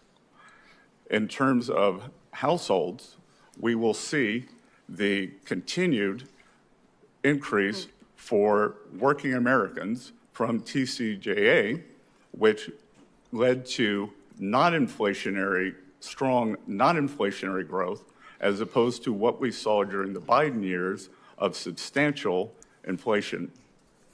Furthermore, the president's proposals for no tax on tips, no tax on overtime, making auto loans deductible for new American cars, and tax savings for seniors will benefit working Americans and the bottom 50% of wage earners. So it is a unique combination that it will provide substantial business stimulus and it will provide substantial relief to the affordability crisis that has been generated over the past 4 years. Thank you. And finally, my last question is, critics have recently as just now, called this bill a tax cut for billionaires, even when the data shows that the middle-income families benefited the most from the Trump tax cuts and have the most to lose if they expire. Can you tell us what the benefits of this legislation are for working families who are still recovering from the cost of record inflation under the administration? Yes, sir. They will, as I outlined in my opening remarks, they will see substantial increases in their household income. And more importantly, they will see real wage growth as they did under TCJA in 2018, 2019, going into January 2020, pre-COVID, when hourly workers did better than supervisory workers. The bottom 50% of working Americans had household net worth increases that were substantially in excess of the top 10% and 1% household increases. And you may not have this data at your fingertips, but my recollection is that at that time, as a result of the TCJA, the lower and middle income families had a higher percentage rate of income growth than did the wealthy. Do you have that statistic at your? I don't have it here, but that's captured in what I said, where hourly workers did better than supervisory workers. So the benefits inured to the bottom 50% of wage earners, Right, much greater than the top 10%. All right. Thank you very much. Senator Wyden. Thank you, Mr. Chairman. So, Mr. Secretary, around here we use the Joint Committee on Taxation to analyze key legislation. And they took a look at the House bill, the bill that you and the administration are in favor of. And the Joint Committee on Taxation found that under the House bill, high earners who bring in several $1 million a year will get tax breaks of $250,000. This comes from the people that we asked to do the analysis. So if we got to make choices, who are you with? Are you with those high earners that the Joint Committee on Taxation found? Or do you think it's more important that 2 million hungry kids in America have enough to eat? Senator, I think you're playing a game of semantics here. You're using absolute. Well, why don't you just answer the question? Why don't you ask an honest question? Because we are talking absolutes and the answer is percentages. With TCJA, the top 10% share of taxes went from 37% to 45%. Yo, Scotty boy's not fucking around. Simple question. Based on the independent scorekeepers about who you value, and you're not responding, and I guess that's your constitutional right. Let me move on to tariffs.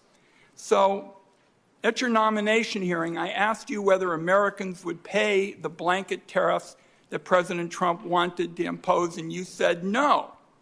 Now, since then, a number of analysts have said these tariffs are going to hit American families like a wrecking ball, something like $2,500 a year. Major companies like Walmart, Mattel, and Ford have all suggested they're going to need to raise consumer prices as the tariffs hit them. Some companies have already had to raise prices, like Stanley Black and Decker. So here's what you said. Nobody's making this stuff up. Here's what you said. Walmart will be absorbing some of the tariffs. Some may get passed on to consumers. Your words. So, another chance on the issue. Do American consumers pay the tariffs? Again, Senator, Shout you're out cherry Awesome picking Diesel. because Walmart makes decisions based on their customers. Two other very large retailers, and this is not an advertisement for them, Amazon and Home Depot, have chosen not to pass on tariffs.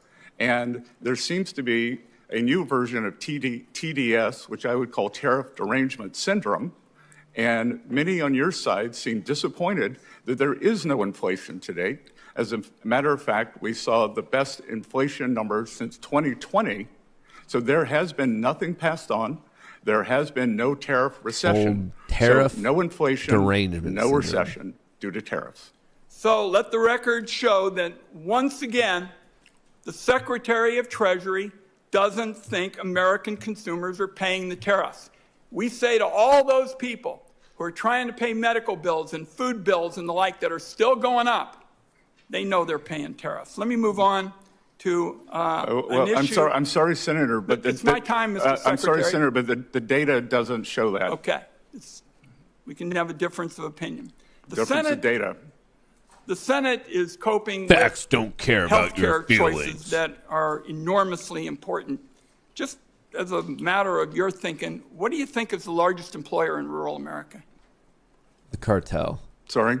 What do you think is the largest employer in rural America? The largest single employer? No, the sector. The largest industry? The sector, yes. I would assume it would be agriculture. It is rural health care.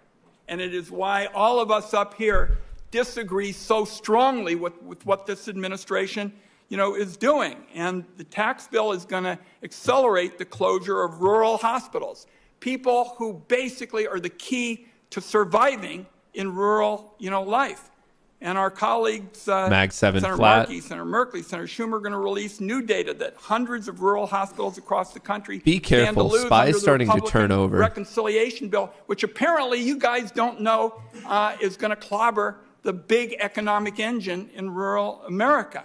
So I'd like to hear your thoughts about whether you're willing to make changes to protect a crucial area of the American economy. In Which fact, apparently I think it's you fair guys to don't say know. almost all of us up here, the chairman and I, for example, we have the honor to represent a big chunk of the rural West. And I want to know if you're willing to make changes so that we can protect the economic survival of these rural communities, which means their hospitals. We are quite satisfied with the health care portion of this and the adjustments to Medicaid. I would just say to colleagues, my time is up. When you're home over the break and the like, ask your rural hospitals if they're satisfied with what they're going to get in the House changes, because I think they'll tell you they feel like they're going to get hit by a wrecking ball, and that'll happen in Kansas and Oregon and all across the land. Thank you, Mr. Chairman. Thank you, Senator Bennett. Thank you, Mr. Chairman. Thank you, Mr. Secretary, for coming in today, and thanks for having this hearing.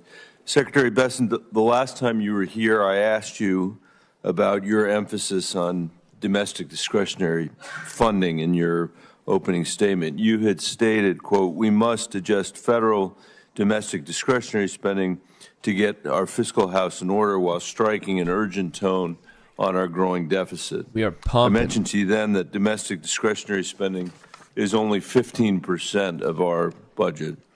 And I think if you were serious about deficit reduction, you might not push for tax cuts that almost certainly could not be offset by discretionary adjustments alone. And now, of course, we know you can't. Today, we actually have the details of your plan. Take health care from 10 million Americans, 126,000 Coloradans. cut nutrition assistance for millions of adults, sunset clean energy investments that are so critical to the American West, give over 40% of the tax benefits of this bill to the top 5%. And it's not even close to being paid for. Even my colleagues on the Republican side, who for years and years and years have claimed to be the fiscally responsible party, now are admitting that it's not paid for. This bill adds another $2.4 trillion to our national debt.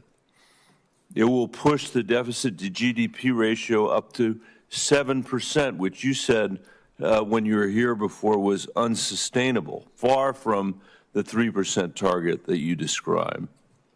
If you look at your proposals taken together, there is no getting around the fact.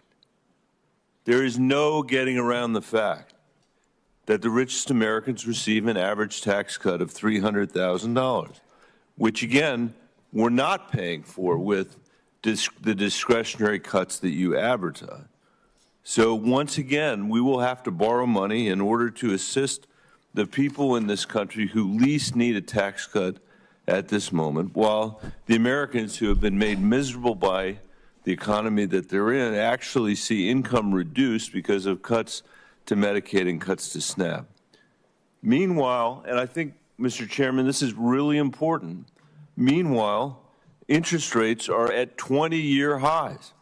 Moody's has slashed our credit rating because of the fiscal irresponsibility of this administration. Max, the World Bank has cut SPY is starting to get hit. In Be half. Careful here. That doesn't make the most sense. And the bond markets are screaming at us to stop. People are buying puts and selling calls. We now pay, and we are Price paying is steady, this year but options, more in up. interest than we are in the national defense. Secretary Besson, how can you square your concern with fiscal health with deficit finance growth for families that need those tax cuts least?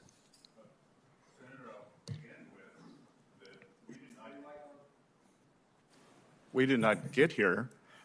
We inherited this fiscal situation that I believe. Well, you inherited from Donald Trump, who was here. You did, Mr. Besson. No, yes, sir. you did, Mr. No, Besson. sir. You inherited from Donald Trump. He's the first president to come back after a 4-year hiatus, after we know exactly what the last tax cuts did, which was blow a massive hole in our deficit and debt. You can't sit here and lie about that. Not the first time I've blown a massive hole. To coin a phrase, the data shows that that's the result. The math shows that that is the result. No one on this side of the aisle admits anymore that or claims anymore that they didn't blow a huge hole in the deficit. They did. And now you're here saying to the American people, he's like laughing on the inside that this guy's freaking out. We're going to give tax cuts for the wealthy. We are going to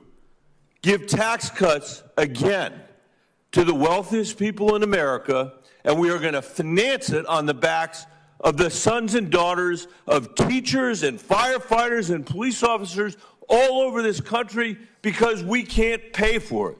Because the Treasury Secretary discovered somehow that domestic discretionary spending is only 15% of the budget, and therefore you can't balance it there. Well, sir, we had a referendum on November 5th. You certainly your did. I agree with policies. Your side lost. I agree with that. And a higher decibel And level. I'm a rare Democrat who doesn't blame Donald Trump for winning. I'm sad he won. I don't blame him for winning. But don't come here. In your statements. Go ahead, They Mr. have veracity. Go ahead, Mr. Secretary. What? Higher decibel level does not give your statements more veracity. My statements are true, if that's the word, if that's what you mean by veracity. My statements are true. You blew a massive hole in the deficit when your predecessor was sitting here under Donald Trump. We get so it. The question everyone's blowing everyone. Can't we think of something better to do with the money than this debt, than drive up interest rates by borrowing money from our kids so the richest people in America can get a tax cut when they don't need it. That is the reality of your plan. Well, sir, actually, the high interest rates were achieved during the Biden administration in October of 2023, and we have not touched those rates since then. So your high interest rates. No, your statement's incorrect. I'm out of time, and I appreciate the indulgence of the chairman. Thank you. Senator Grassley. First of all, I want to thank you for the time you have given me several times to have a personal conversation with you. I appreciate that as well. You're very open to listening to us as members of the Senate. Market's still going, dude. I've made clear that I support President Trump's goals of getting better trade deals for U.S. producers. I've heard from many industries and businesses in Iowa, each one of them in a very unique position due to the tariffs, but all express one common concern and that's the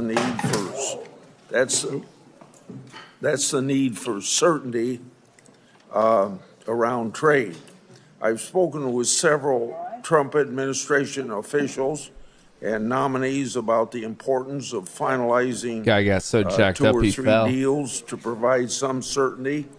So would you agree that trade deals need some certainty and that at the same time provide fair market access for U.S. goods would benefit the economy and provide much needed markets? Yes, sir. And as I have said, Senator Grassley, there are 18 important trading partners, and definitionally, our largest trading partners also constitute our largest trade deficit. So we are moving deliberately. We are trying to decrease uncertainty, but not at the expense of a generational opportunity to do trade deals to make up for 40 years of bad trade policy. When these countries come to us with their trade offers, some of them have made very good offers, and I look at the list of their tariffs, their non-tariff trade barriers, the potential currency manipulation, and the subsidies of industry and labor. I agree with President Trump.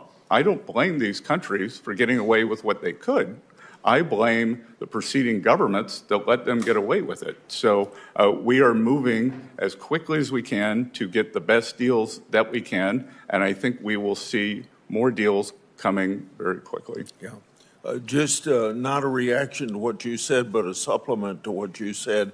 I think the sooner we could announce one or two or three agreements would notify to the country that you're on the right track. I don't question that you're on the right track, but I think the public needs sooner they can get that message, the better the economy would be.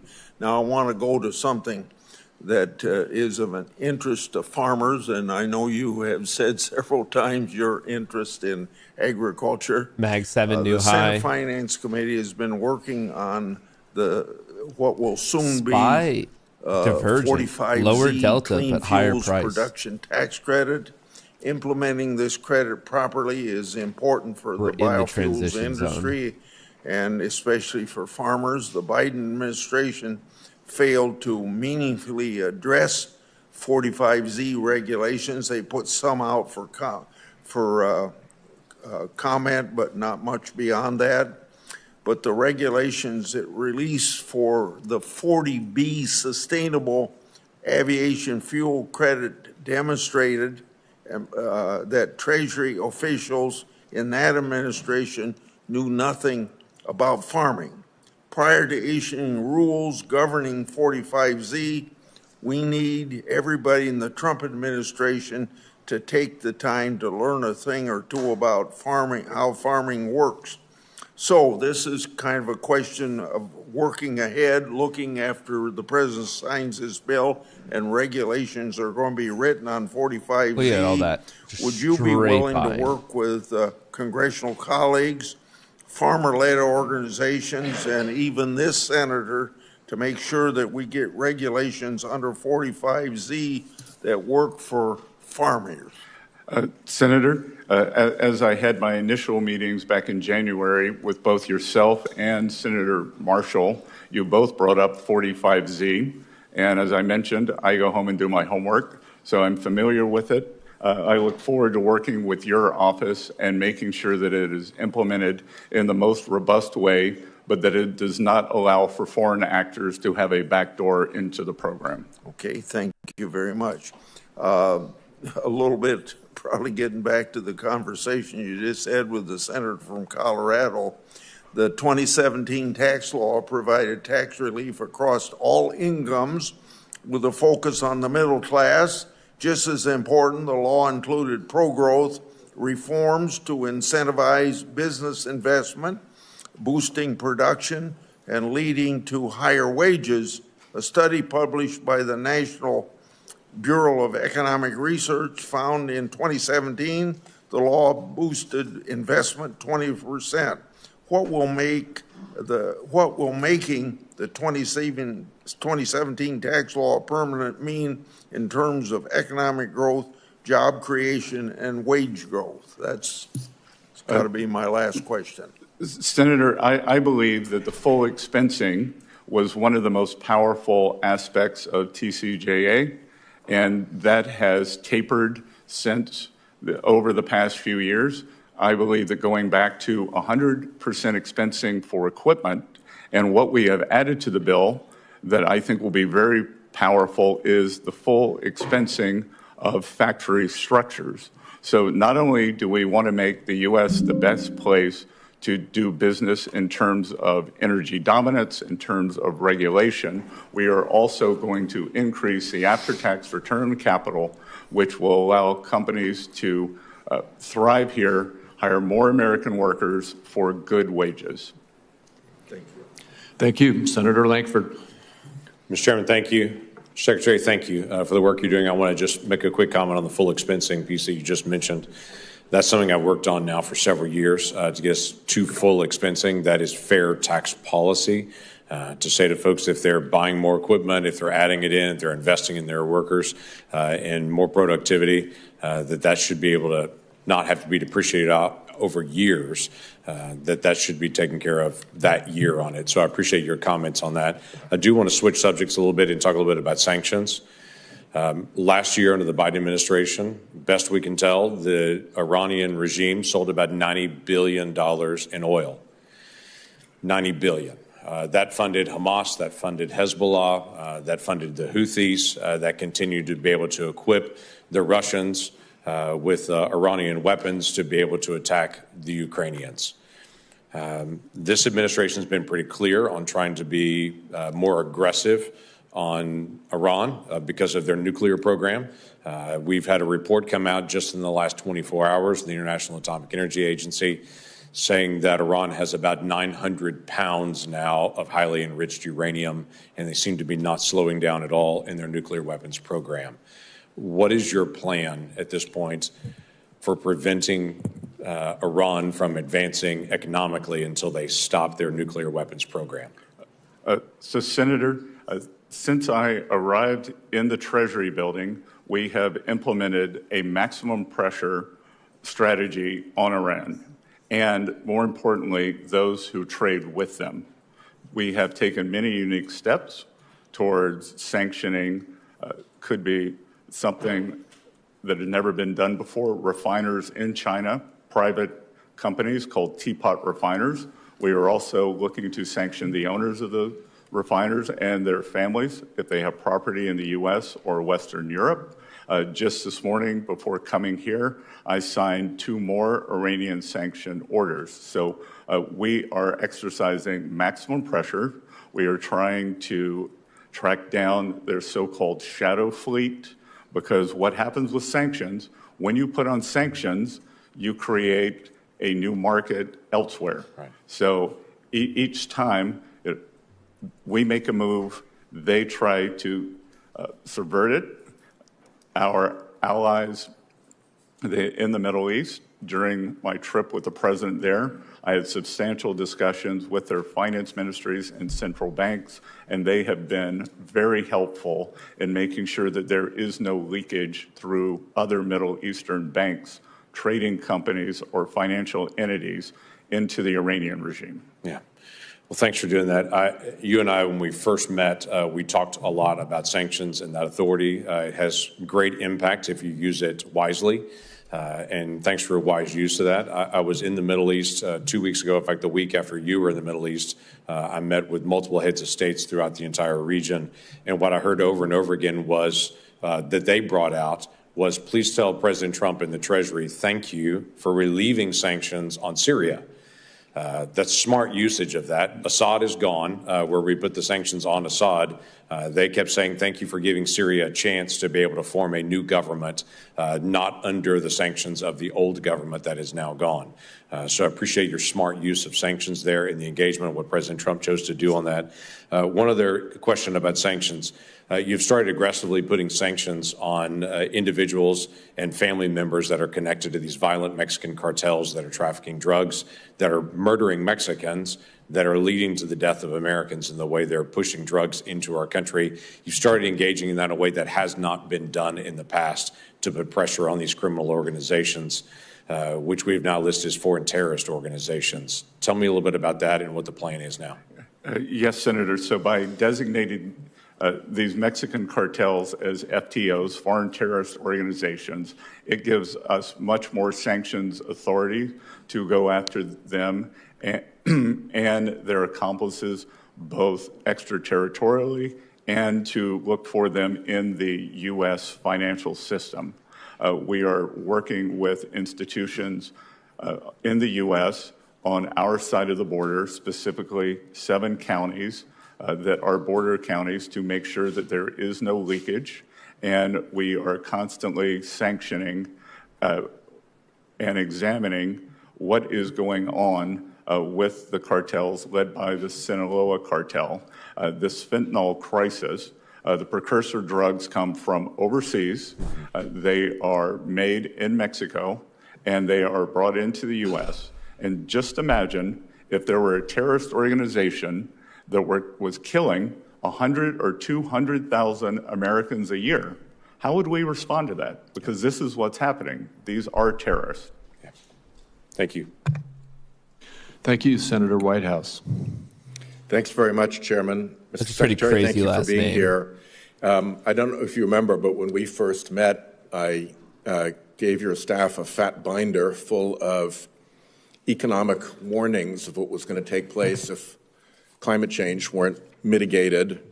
And you indicated that you had actually read the Economist magazine cover article, which at least in its current version now says, as its headline, homeowners face a $25 trillion bill from climate change. To be clear, that's a global effect, not just in the U.S. Since then, a number of other things have happened, starting on the day we met when the International Financial Stability Board put out a warning report to the world's banking system that this climate change problem was coming at them, both in terms of reduced mortgage revenues if the mortgage markets collapse when insurance is no longer available due to climate risk, and in terms of loan-to-value ratios going south when home values fall because the property is no longer mortgageable because it's no longer insurable. So that warning has come out, and I would commend it to you and your team to have an honest look at it. Then First Street, which studies flood risk, came out with a report suggesting that we had a $1.4 trillion hit to U.S. home values looming, again, as a result of the same cascade that was originally, I think, best originally presented by the chief economist for Freddie Mac. who said when climate risk gets uninsurable, then mortgages become unavailable and property values crash. And his prediction was that would cascade into a 2008-style recession. That original warning was based on coastal property value risk. Now, of course, we have wildfire-adjacent property value risk that could be a similar catalyst. So I would also urge your team to look at that First Street report and evaluate it. Also, since then, Chairman Powell of the Federal Reserve came to the Banking Committee and testified that 10 to 15 years, there'd be whole regions of the country in which mortgages were no longer available because of this insurance/mortgage problem. Allianz, as I think you probably know, is, I think, the biggest insurer in the world, trillion-dollar company with enormous stakes in getting stuff right in the insurance world. And one of their board members wrote an article that I would also commend to you and your team, highlighting the danger to the very insurance model from climate risk, highlighting the danger to the real estate model from failure in the insurance model, and also predicting damage in the financial system, both from the cascade of insurance to mortgage to values to the financial system, but also because a great number of transactions in the financial system are held together by an insurance component that would no longer be available. And I would commend that piece to your attention. And most recently, Fitch has just warned of danger to mortgage-backed bonds and municipal bonds coming from this climate risk, where the mortgages lose. We saw before 2008 what happens when mortgages lose their value because the underlying property isn't worth it. Then it was because they'd faked the value of the underlying property. Now it's because natural causes are knocking down the value of those properties irrecoverably. What is this guy fucking talking about, dude? Sea level rise. So, you know, I just am continuing to make this warning. I think these are really serious. I come from a coastal state. When you have storm warnings, you should pay attention. When there's storm clouds on the horizon, you should pay attention. So please take a look at those different articles that I've just mentioned. Your team is there to take notes. You've got the tape of this if you're interested. And have your federal insurance office and the Treasury Insurance Office take a look at this.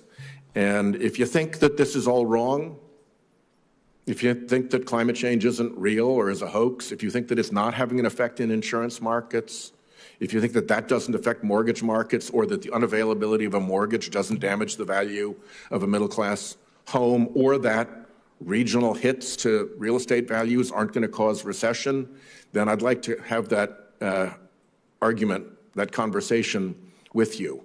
But if you agree with me that those things are all both true and predicted, then I think we have to prepare. And I would urge you to prepare. Good. Thank you, Senator. We likely agree on the direction, maybe not the magnitude. And I also believe that resiliency must be a component also, and we should move toward greater resiliency. If you don't mind, when your team have had a look at those 5 articles that I mentioned, and you've got somebody who's on point on this issue, I'd like to have the opportunity to have a conversation with them. I'd be happy to, and we have frequent interactions with the 50 state insurance regulators as part of the Financial Stability Oversight Council. Senator Cassidy. Hey, Mr. Secretary, thank you for being here. Really appreciate it. Mr. Secretary, I want to start off with something called historic tax credits. Your hometown, Charleston, I suspect, has used HTCs. One of my hometowns, New Orleans, really took some buildings which had historic significance, catalytic upon redevelopment, into making an area of the town that was declining into something which was vibrant. I think I've seen that there's a 5-to-1 ratio of federal investment So you put up $1, you get $5 leveraged in private investment in terms of the revitalization of a community. But the HTC hasn't improved for about 40 years since it was put in place by President Reagan, and has lost about 25% of its value over the last decade. So I'm trying to reform it. Any thoughts about, any experience with HTCs, and any thoughts about that and its importance in terms of achieving a more prosperous economy? Sir, I have seen since my childhood, Charleston go from a small coastal town to the #1 tourist attraction in America, or destination, for I think a record 10 years by travel magazines. So I agree with you, and my team would be happy to work with you on technical assistance for modifications and how to make this better and increase that multiplier effect. Sounds great. From your lips to the chairman's ears. Now on 45V, hydrogen credits, Louisiana has about $42 billion in hydrogen-related investments due to the 45V credit. But the Biden administration kind of messed us over, in the sense they said you can't take natural gas and make it into so-called blue hydrogen by coupling it with carbon capture sequestration. And so this is just a request. If Congress maintains the 45V credit, can I ask you to commit to working with our office to address the kind of negative treatment that the previous administration did upon blue hydrogen, and something which industry really wants and is using in a variety of ways? We would be happy to work with your office on that, Senator. Thank you.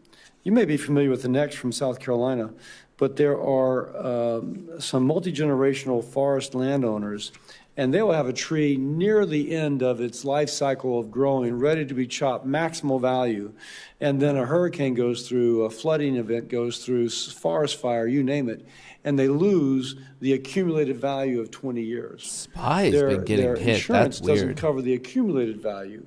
It covers the initial value way back when. And so it's not really the way to insure a product. We have Senate Bill 1141, the Disaster Reforestation Act, which we're hoping can correct this oversight. So as we face both wildfire and hurricane season, my request to you again is if you can help us get the technical assistance, advance this, and otherwise, if we can get it through Congress, help implement. Senator, I'm unfamiliar with that bill, but it makes sense that embedded gains should be insured, so my team will be happy to work with you. Thank you very much. One thing I've been very interested in is, and a different tact, is how our federal agencies are using computers, oftentimes with the computer language Mag COBOL. 7's going. I studied COBOL. Even the spy just started recovering out of nowhere. 1979 at LSU. And the federal government still uses it. Like the federal government is the only industry that's still using COBOL. And contracts are let, and 3 years later, the company which gets the contract has not fulfilled its contract. The people who tell me they know what they're doing, and I believe this, say, listen, let a contract say 6 months you got to be up and running, because that's how you guarantee results from somebody who's previously done it. Can you give us an update on the kind of technical update occurring within Treasury? Senator, I learned COBOL in 1980 in college also, and I will tell you that these tech updates are both shocking in their efficiency, but more shocking in the waste that has gone into them. The Treasury slash IRS systems, mainly the IRS, began a tech update in 1990 that has cost upward, we may be approaching $50 billion, $3.5 billion per year is spent, and there is no end in sight. We are working diligently to have that system off of COBOL and into a workable modern programming language by the end of this administration. Praise God. Thank you, sir. Praise God. Senator Warner. Can I get an amen? Thank you, Mr. Chairman. Mr. Secretary, always good to see you. Thank you for your service and your busy travel schedule. you know if it's me, I'm going to raise an issue that I share with a lot of folks on this committee, but particularly my friend, the chair, around CDFIs. You know, Senator Crapo, who is the co-chair of the CDFI caucus, you know, broadly bipartisan. We got 28 senators, equal number of Ds and Rs. You know, this should be a no-brainer. And I appreciate in private and in these testimonies that you've reaffirmed the values of CDFIs.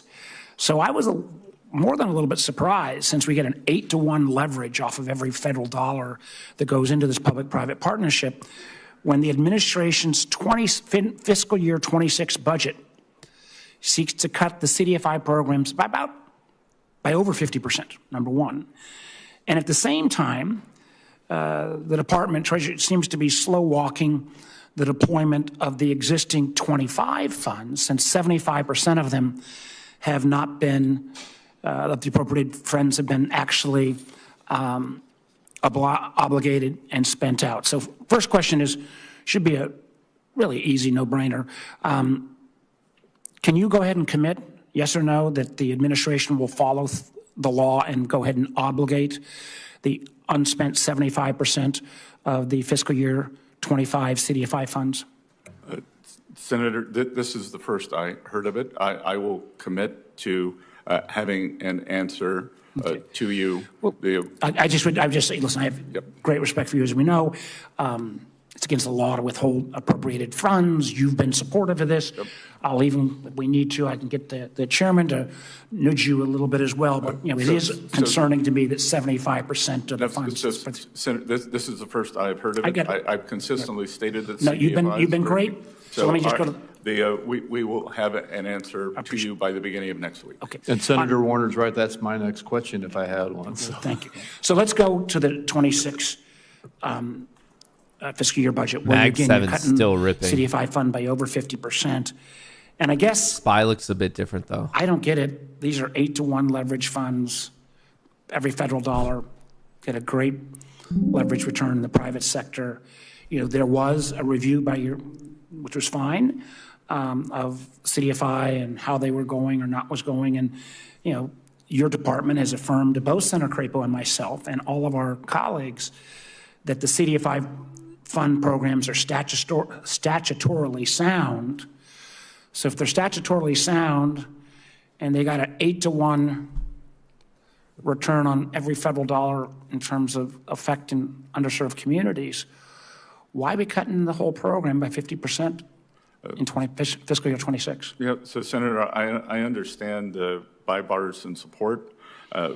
We have created a new $100 million award program for rural communities. So I hope using that we can rebuild the seed. Well, I would ask you to take a look, because I know about the rural program, and I support rural CDFIs, but there are suburban needs, there are urban needs, and I just really think, and I know you support what Senator Crapo and I and others do, this 8-to-1 leverage. I hope you will go back and take a fresh look at that. I think this is one of the areas where there is huge bipartisan support, and we ought to not walk away, and I'm grateful for your willingness to take a look at that as well. I want to move to another one that we've talked about. I think one of the things about our system, we all know we need ways to improve taxpayer compliance and make things better at the IRS. But I think our whole system works on voluntary compliance. And we've got about 85% of our citizens pay their taxes on their own. I think that's a lot contingent upon their trust that their personal data is not going to be manipulated or used elsewhere. So I've raised this with you, and a number of written letters on this. We've been hugely concerned about the Doge boys coming in and potentially accessing this information. And I can tell you, I hear from taxpayers regularly in Virginia who are afraid about whether they should go ahead and work with IRS going forward. We wrote to you in April. We wrote to the acting commissioner, Faulkender, on this issue, and he basically said nothing to see here. So this notion that data is going to be protected, but at the same time, the IRS Doge boys came up here and at the staff level briefed about the fact that they are creating these tools to suck out information. And my just couple last comments, I've actually put a bill in to try to increase the penalties on misuse of that private information. But can you, again, in front of us, assure us that the private information of citizens that will get us that 85% voluntary compliance will not be abused in terms of the DOJ process of sucking out this IRS information? So, Senator, what you're referring to is 6103 of the IRS code, which ensures taxpayer privacy. And as I have said, some enthusiastic people, I think, had the motto, move fast and break things. At Treasury, we move deliberately and fix things. And we have made sure that any access is compliant. And we are, I've repeatedly said, collections, privacy, and customer service. And on the privacy aspect, as you know, there was a leak in the previous administration through a contractor who is now in jail. I can't remember whether he was fined $5,000 or $10,000.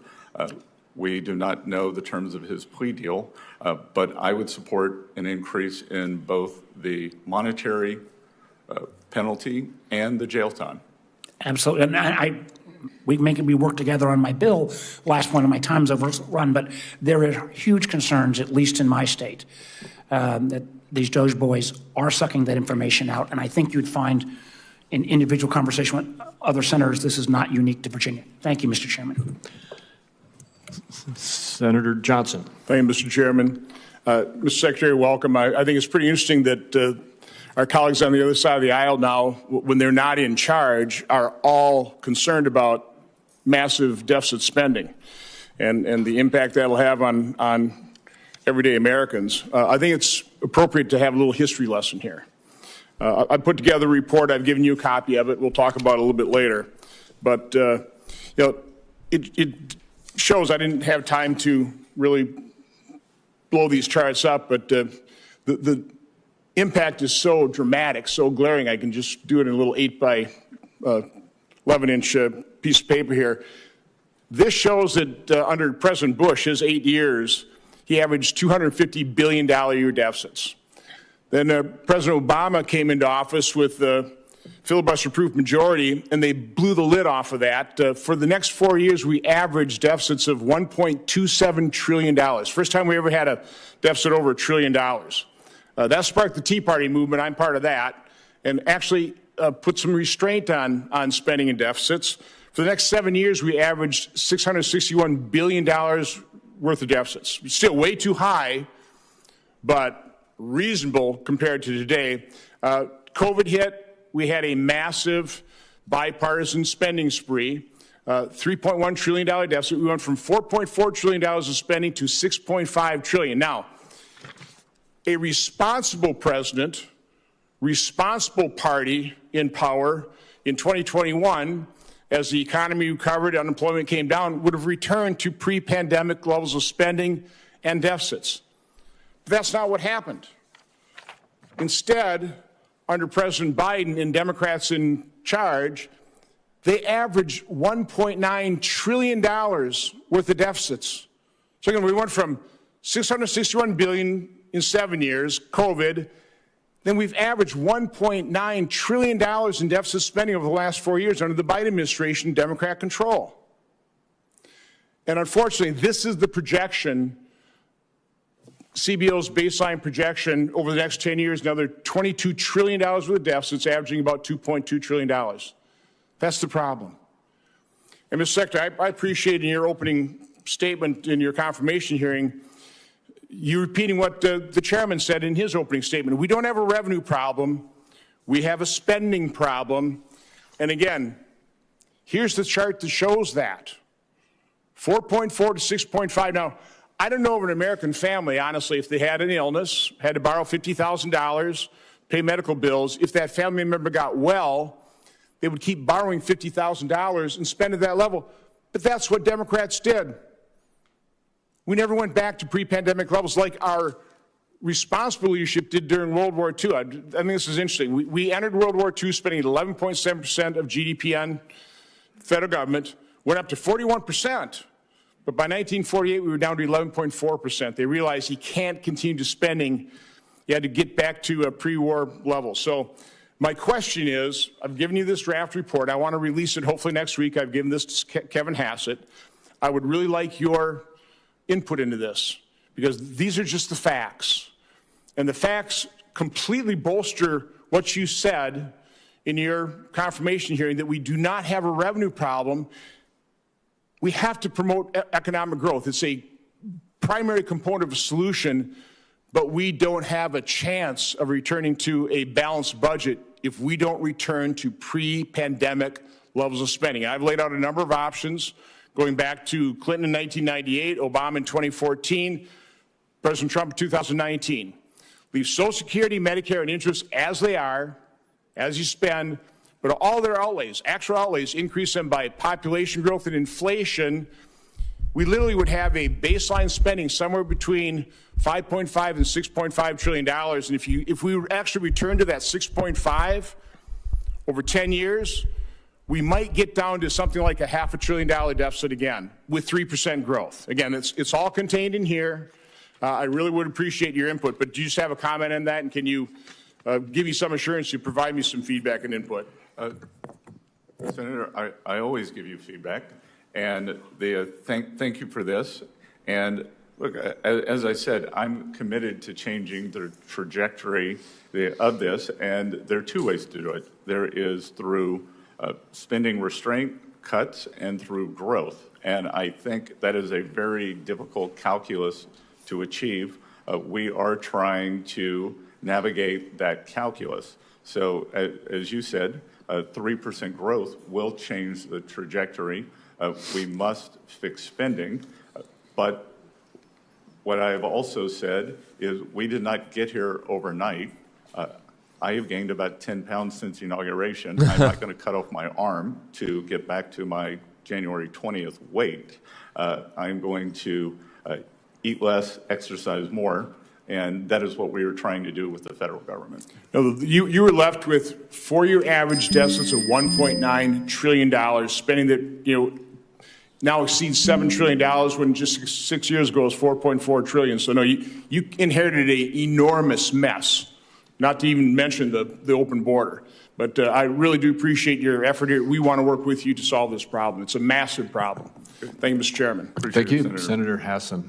Well, thank you, Mr. Chair and Ranking Member Wyden, and good morning, Mr. Secretary. Thank you for joining us this morning.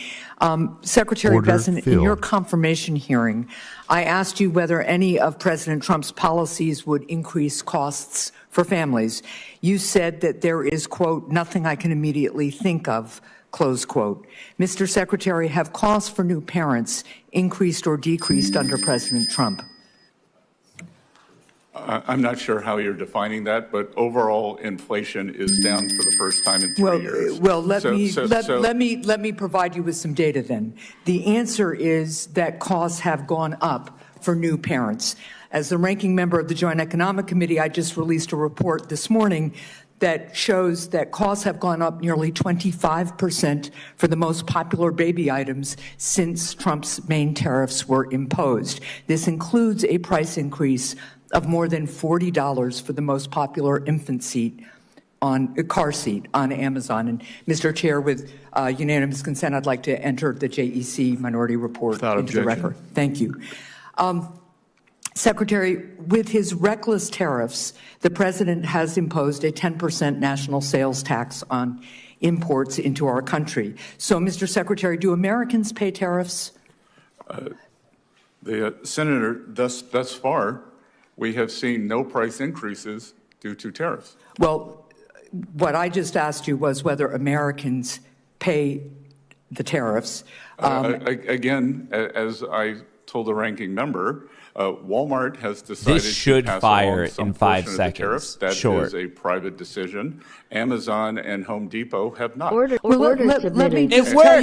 me tell you what's happened to one small New Hampshire Let's see if I can business. actually make We profits. have the charts up here, because you're essentially testifying that Americans don't really pay the president's across-the-board 10% tariffs. Behind me is a receipt from the U.S. Customs and Border Protection showing that a small distiller in Salem, New Hampshire, paid the United States government $2,600 in the president's new tariffs on a single shipment of lemons from Italy. And I have the same receipt for about the same size shipment that they had before the tariffs went into effect.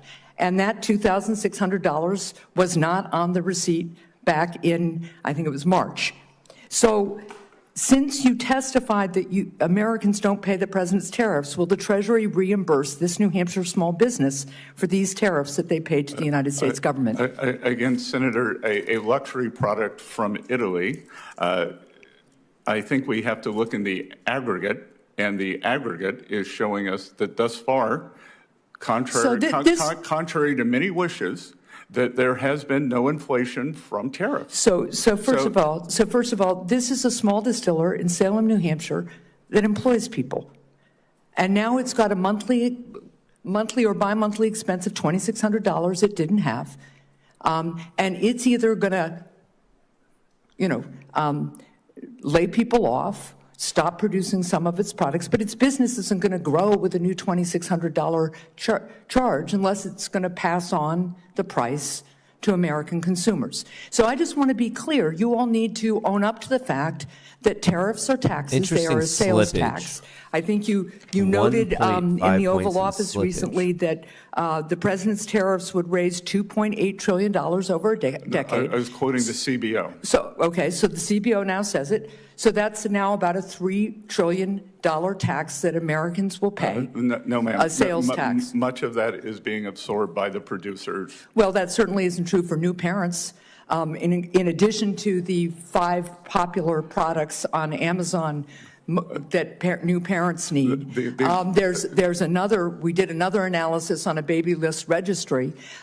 New parents in America will pay total over the next year about $875 more for their products than they would have paid before the president's tariffs. Now, lastly, I just want to note that the CBO has made clear that the Republican budget bill will take away health care from millions and millions of Americans, both Medicaid coverage and the Affordable Care Act coverage.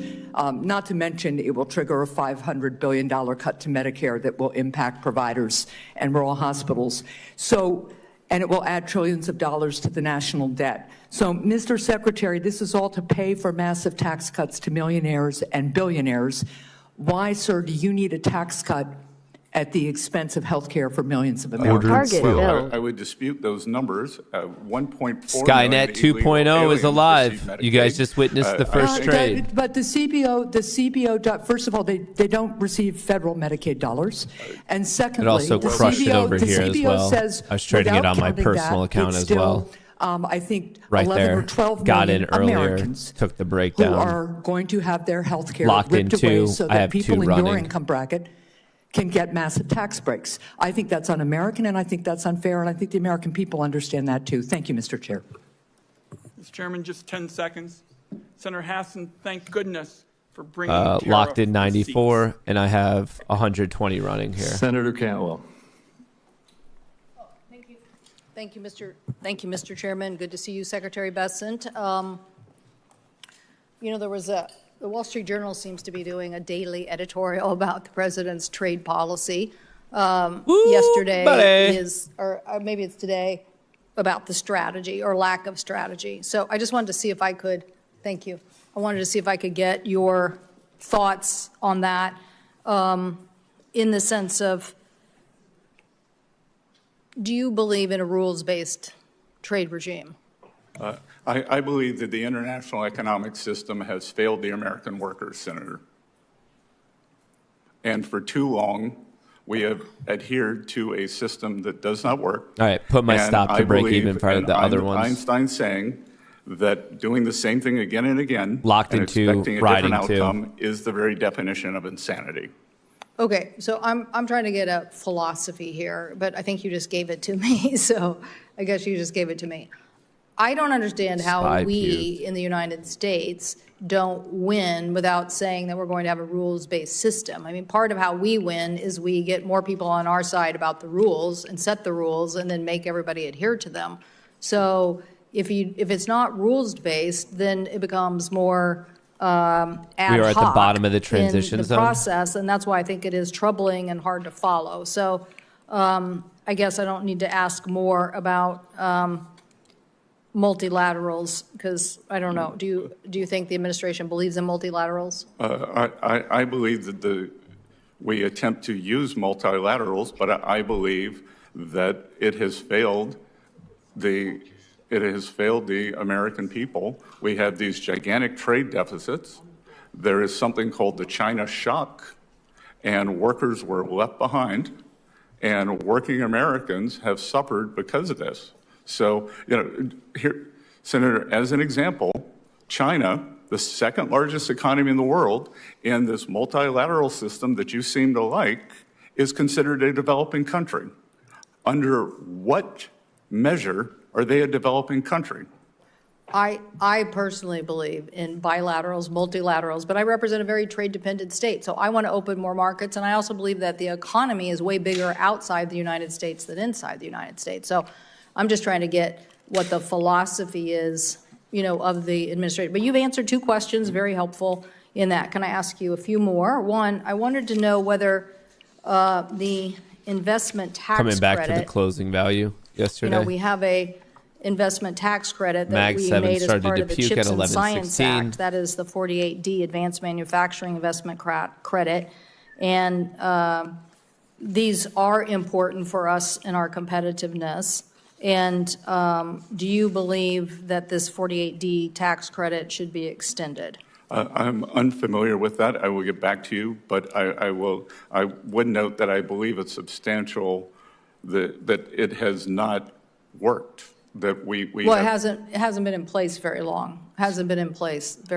So part of Chips and Science was let's attract this sector in competition to what other countries were doing back to the United States. And so there were investments that did that, but there was also a tax credit to help level the playing field against those other countries to make sure the United States was receiving that investment in the United States. So just if you could. Well, I will get back to you, but I believe that may have also included many bells and whistles that even Secretary Raimondo experienced or expressed great frustration in making this provision work. On the 48D tax credit, do you gentlemen, I think you're both supportive of it. I don't think that's right, is there? This may be the one that Senator Wyden and I got in the bill. Yes, so I'm just, okay. Well, maybe we'll give the Secretary a little more familiarity and you can come back. If you give me more familiarity, yes, I may be conflating it with the CHIPS Act. Yeah, okay. TikTok, next week is the 90 days are up. And clearly China is trying to make this part of the negotiation, but we would like the law to be enforced. We passed it. What is your, where are we with meeting this deadline that was set next week? And what do you think is the, how does this relate to the broader negotiations? I have no visibility into TikTok. I can tell you it was not discussed at the meetings in London. Okay.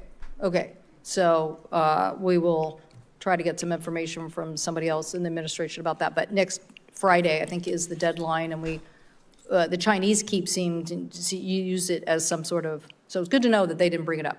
Okay, thank you, Mr. Chairman. Thank you. Senator Blackburn. Thank you, Mr. Chairman. Mr. Secretary, thank you for taking the time to be here today. And I want to say thank you for the outstanding work that you have done on behalf of our nation as you have tried to help with trade negotiations, as you have looked at policy that affects each and every one of us. I do want to talk a little bit about economic growth and tax fairness, tax relief.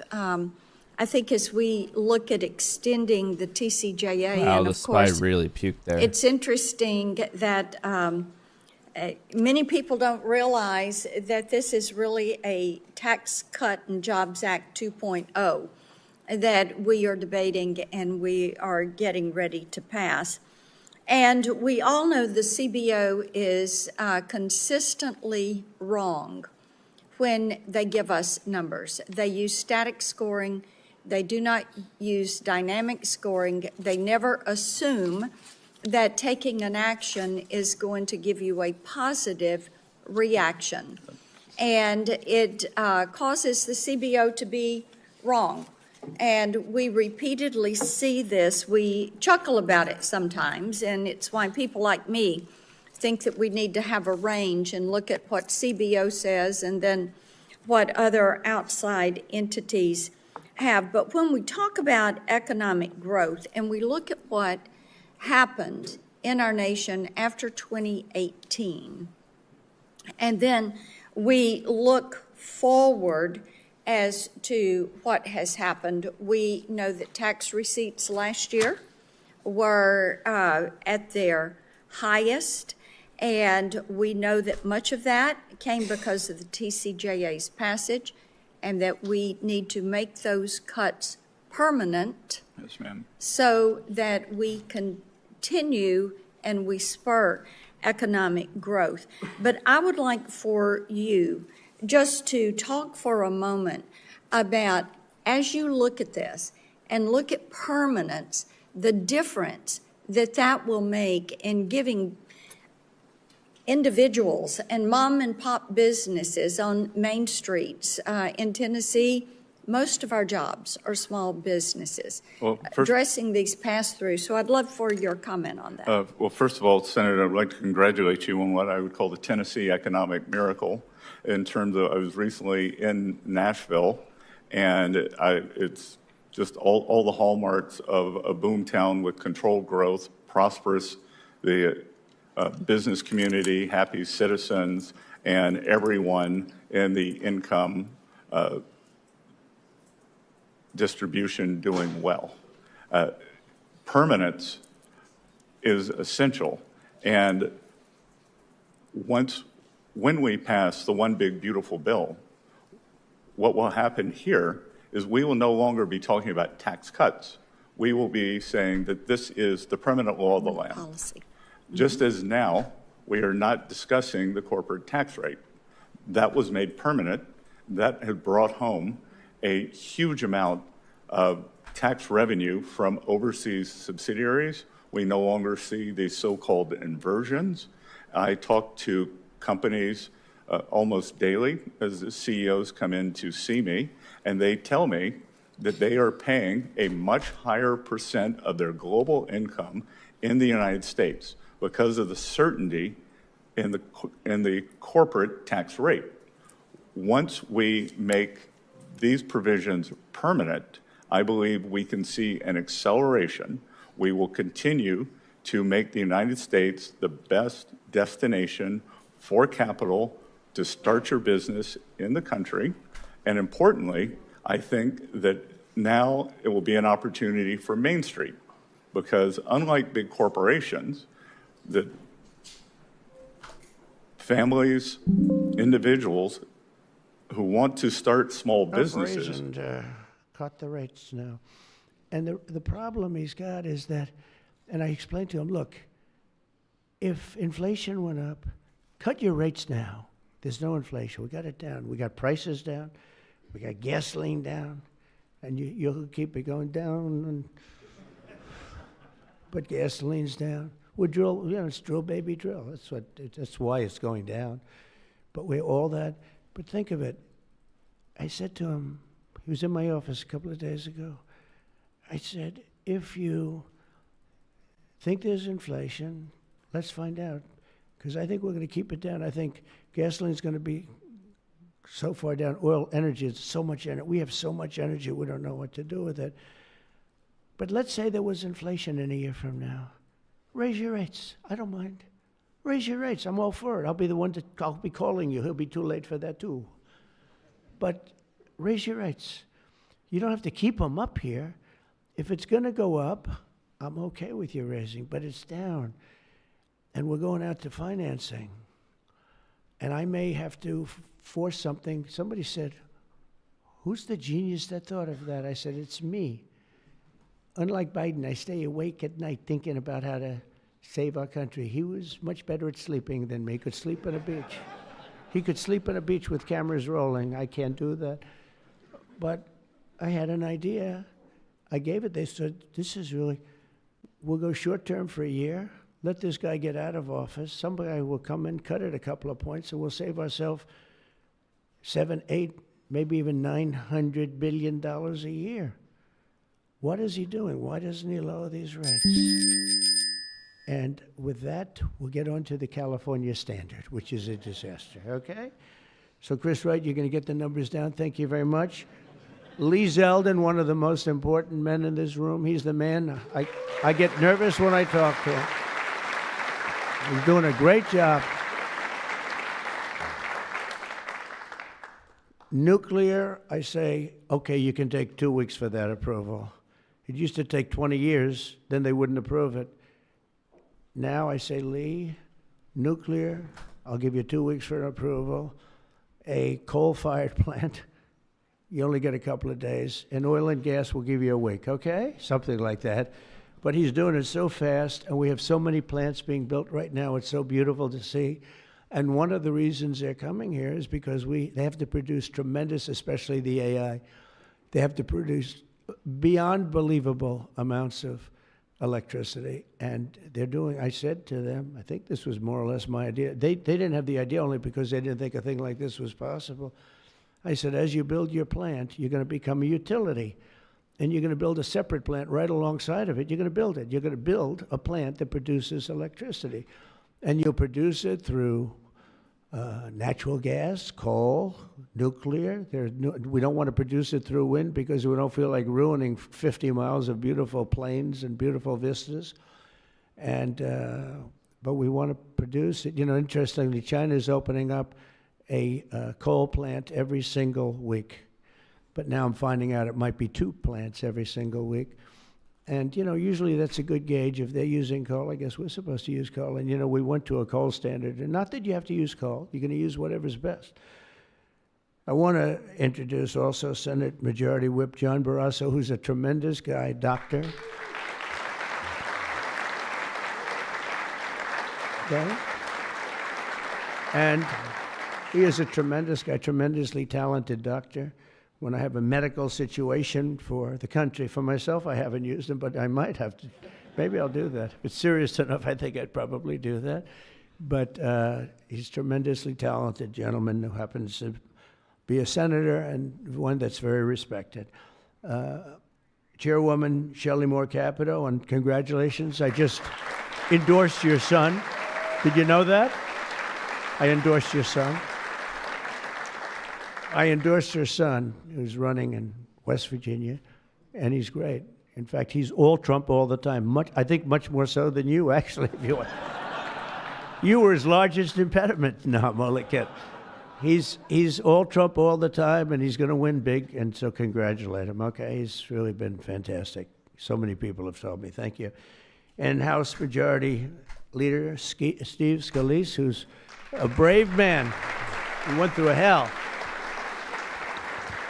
Steve went through hell. And we have a lot of other people here that I won't be able to because they don't have your name down, and I'm looking, and I see people whose names. I'll do a couple of you, but thanks as well to Mark Wayne Mullen, Senator. Mark Wayne, thank you. Stand up, Mark Wayne. Don't fight him. He's a serious fighter in a lot of ways, and he's a great guy, too. Thank you, Mark Wayne. Deb Fisher. Deb? Thank you, Deb. Good.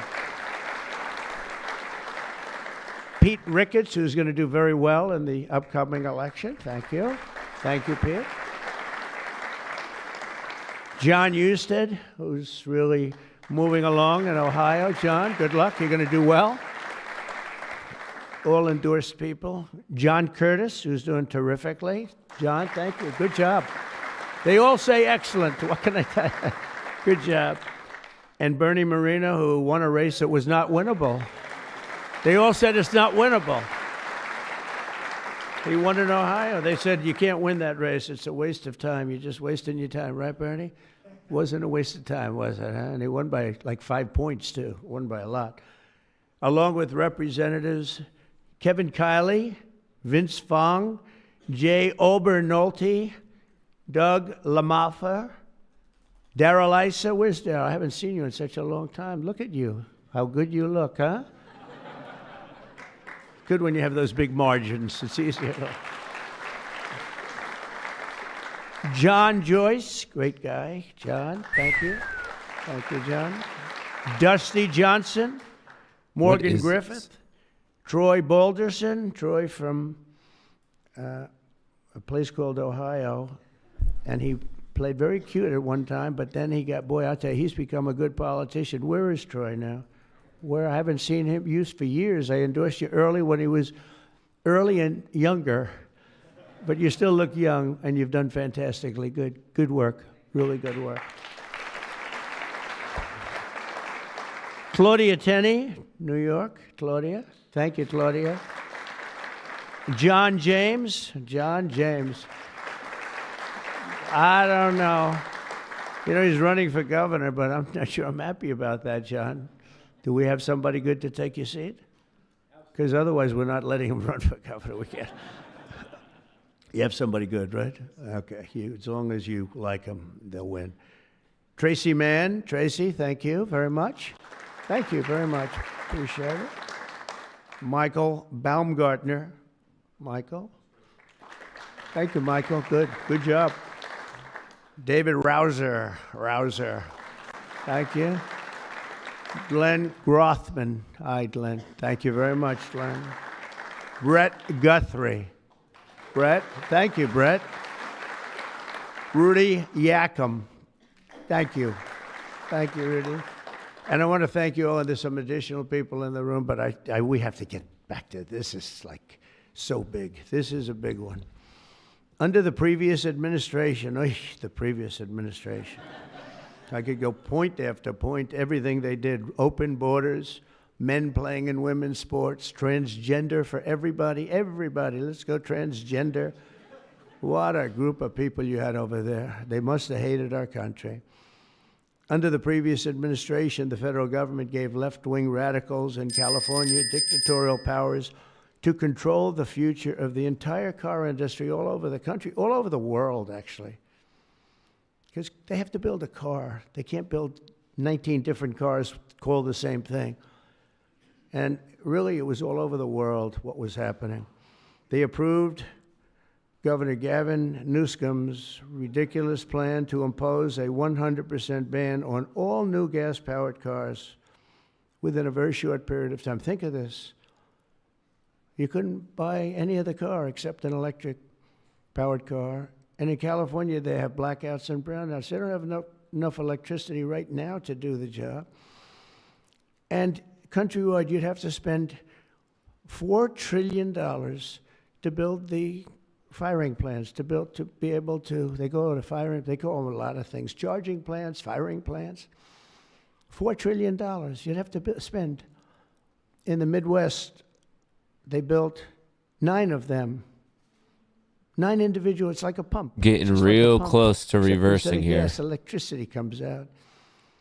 They built 8 of them. $9 billion they spent for 8. 8 little hoses, $9 billion. Now, I'm sure they could have done it for about, we got close of that, but even if they did, it's unaffordable. They approved Governor Gavin's ridiculous. It's so ridiculous. By the way, if I didn't bring the military in, Los Angeles would be burning down right now. It'd be burning just like his damn houses burned down because he didn't have the water that he should have had. He had so much water. They have so much water. We had to send in the military to free up the water. And we did that right after the fires. We told them to do it in the first term. But just like that ridiculous plan, this is a plan to ban, think of it, a plan to ban 100, and they call it the 100% ban on all new gas-powered cars and abolish 75% of the gas-powered trucks. 75%. The trucking industry saw me. They said, sir, it doesn't work. Number one, the trucks are so heavy. They're 2.5 times heavier than a diesel-powered truck. So one of the big truckers owns 28,000 trucks, big company, tremendous company. He said, I go out of business immediately. I'm not going to play games. I mean, he said, did you explain these things to the government officials? Like the truck weighs 2.5 times more 2.5 times more than a regular truck, a gasoline-powered diesel. And he said, based on that, we have to rebuild every bridge in the United States of America because it wasn't designed to hold cars and trucks that heavy because the batteries are very heavy. They're, probably lead. But they have a lot of things in those batteries that weigh a lot. But it's 2.5 times. It's a simple number, 2.5 times. And if you want to do this, you have to spend trillions and trillions of dollars on rebuilding every bridge in the United States, and I guess throughout the world, because they do follow us. And the big rig. What are we talking about? And even cement trucks. I think I've been lost for most of whatever's going on. Certain categories of truck, but they want to go 75% of all of these trucks have to be abolished almost immediately. I mean, the time is just crazy. And they don't go far. Another little problem. With a tank of diesel, you can go from New York to Los Angeles Range if bound. you want to go to Los Angeles right now. But New York to Los Angeles, and you can go back a little bit with the electric truck. Just you random stop thoughts. approximately What it feels 6 like. times. Enjoy your stop. And the truckers saw me, and I said, did you just explain this? Because this is like, if you explain it, if a person's reasonable for that, he said, we explained it, they didn't care. They said, we're going all electric. They can't be stupid because anybody that can cheat on elections like them is not a stupid person. But they must hate our country. But I said to this big trucker, he said, sir, I've been buying trucks my whole damn life. He's a rough guy. I've been buying trucks my whole damn life.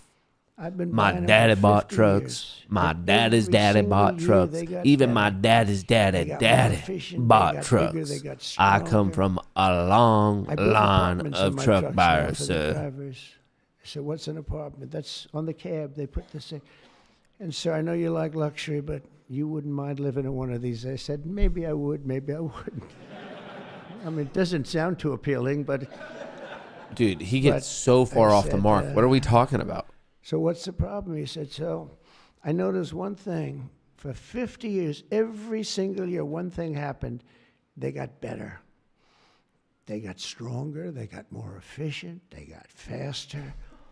They could carry any load. Dude, I got close to getting clocked out here. We'd go back beyond 50 still holding. years. They wouldn't go as far as a truck from 50 years ago. It would be too heavy and have all the other problems. He said, we'd be going backwards. We'd be taking a trucking industry, would be starting all over. But actually, it would be worse because it was better 50 years ago than... So I said, what are you going to do if I don't win this election? This was before the election. He said, you don't win the election, I'm going to close up my business because I'm not going to lose my... He said, I'm not going to lose my ass. I know exactly what's going to happen. It's going to be a catastrophe. It's the craziest thing I've ever heard. They're making you buy stuff that doesn't work. It's no good. It doesn't work. And I'm all for electric. If you want to buy electric, you can buy electric. Cars are great. If you buy the right ones, cars are great. And you should be like given the a option. Tesla, buy perhaps? The electric car, buy a gasoline-powered car, buy a hybrid. Probably not hydrogen, because hydrogen has a tendency that when it blows up, you're gonzo. It's over. They find you 75 yards down the road, you know. Where is he? Well, I think that's him, but I'm not sure. So, you know, they said, we think we can solve the problem. I said, What are we talking about, no, dude? it sounds like it's quite severe. If it doesn't work, Steve, it'll work most of the time, but if it doesn't, it's over. It'll make your accident look like peanuts compared. You wouldn't be around, I'll tell you, because it's pretty bad. But some people like it. I don't know. Let's see what happens. But I would say it's off to a bad start. But because of the size of California's population and the fact that 17 other states follow California, that's the problem. 17 other states follow California. They have the most ridiculous laws I've ever seen for a lot of things. This is just cars. But and trucks and... We're back below the they have a lot of transition them for zone. other The Bears have things. But we regained control. It's called the California Car Standards. And this horrible scheme would effectively abolish the internal combustion engine, which most people prefer. Like so far, I'd say about 90%. In fact, General Motors announced yesterday they're going to spend about $6 billion on, because of tariffs, and maybe because of my election on November 5th, but because of tariffs, I think, more than anything. They're all coming back. They're coming back from other countries that took them 25, 30 years ago. They're all coming back. We have now almost $15 trillion. They had almost nothing last year, and the year before, they very, very little. Nobody wanted to be back here. Nobody wanted to come to our country anymore because we were like stupid people. We looked like stupid people. We were laughed at all over the world. Now we're not laughed at anymore, I can tell you that. But they wanted to shatter our domestic supply chains and literally grind civilization to a halt. We would have gone so far back. It's hard to believe, actually. Hard to believe when you don't have enough electricity to give a person a little air conditioning in the summer, and now they want you to take electricity and fire up all these cars. But we're not going to let that happen.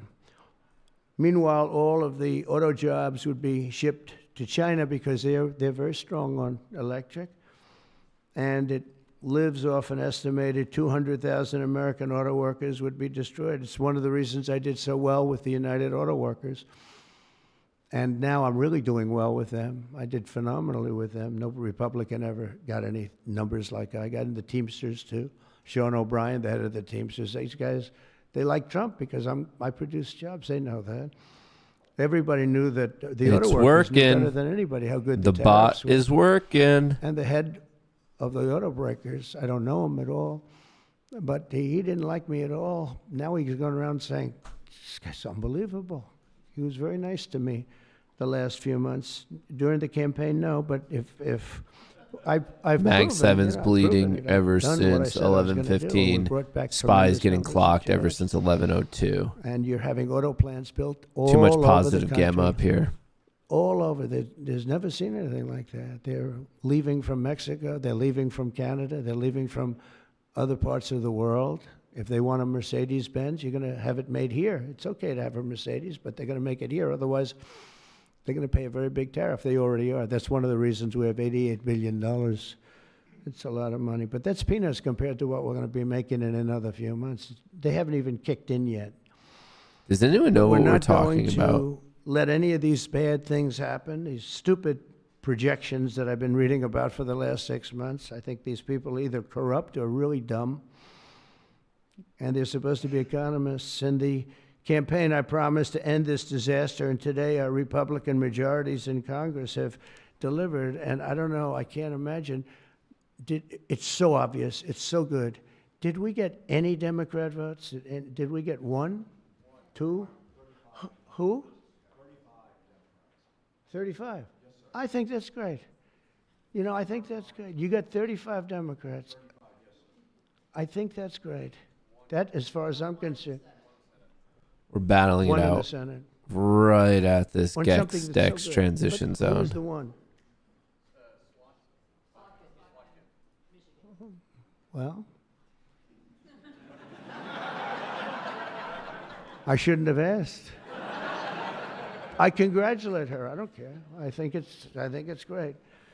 It's very interesting. Why did I ask that question, Mr. Smith? But in a few moments, I'll sign 3 pieces of legislation that will kill, totally kill. You can't do anything about it. They can't take us to court. They can't do any of the things they can do with the executive orders. And it's permanent. I'll sign 3 pieces of legislation that will kill the California mandates forever. California mandates getting The auto murked. companies are the most happy because now they're going to be designing and building one auto. It will be much cheaper.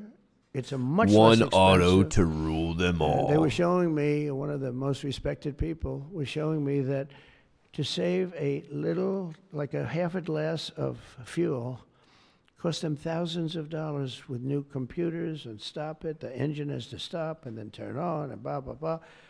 And I said, does it work as well? No, it's terrible. It's terrible. And that's to save a little bit of fuel, this much fuel, that Chris Wright can produce with one extra little oil well someplace, right?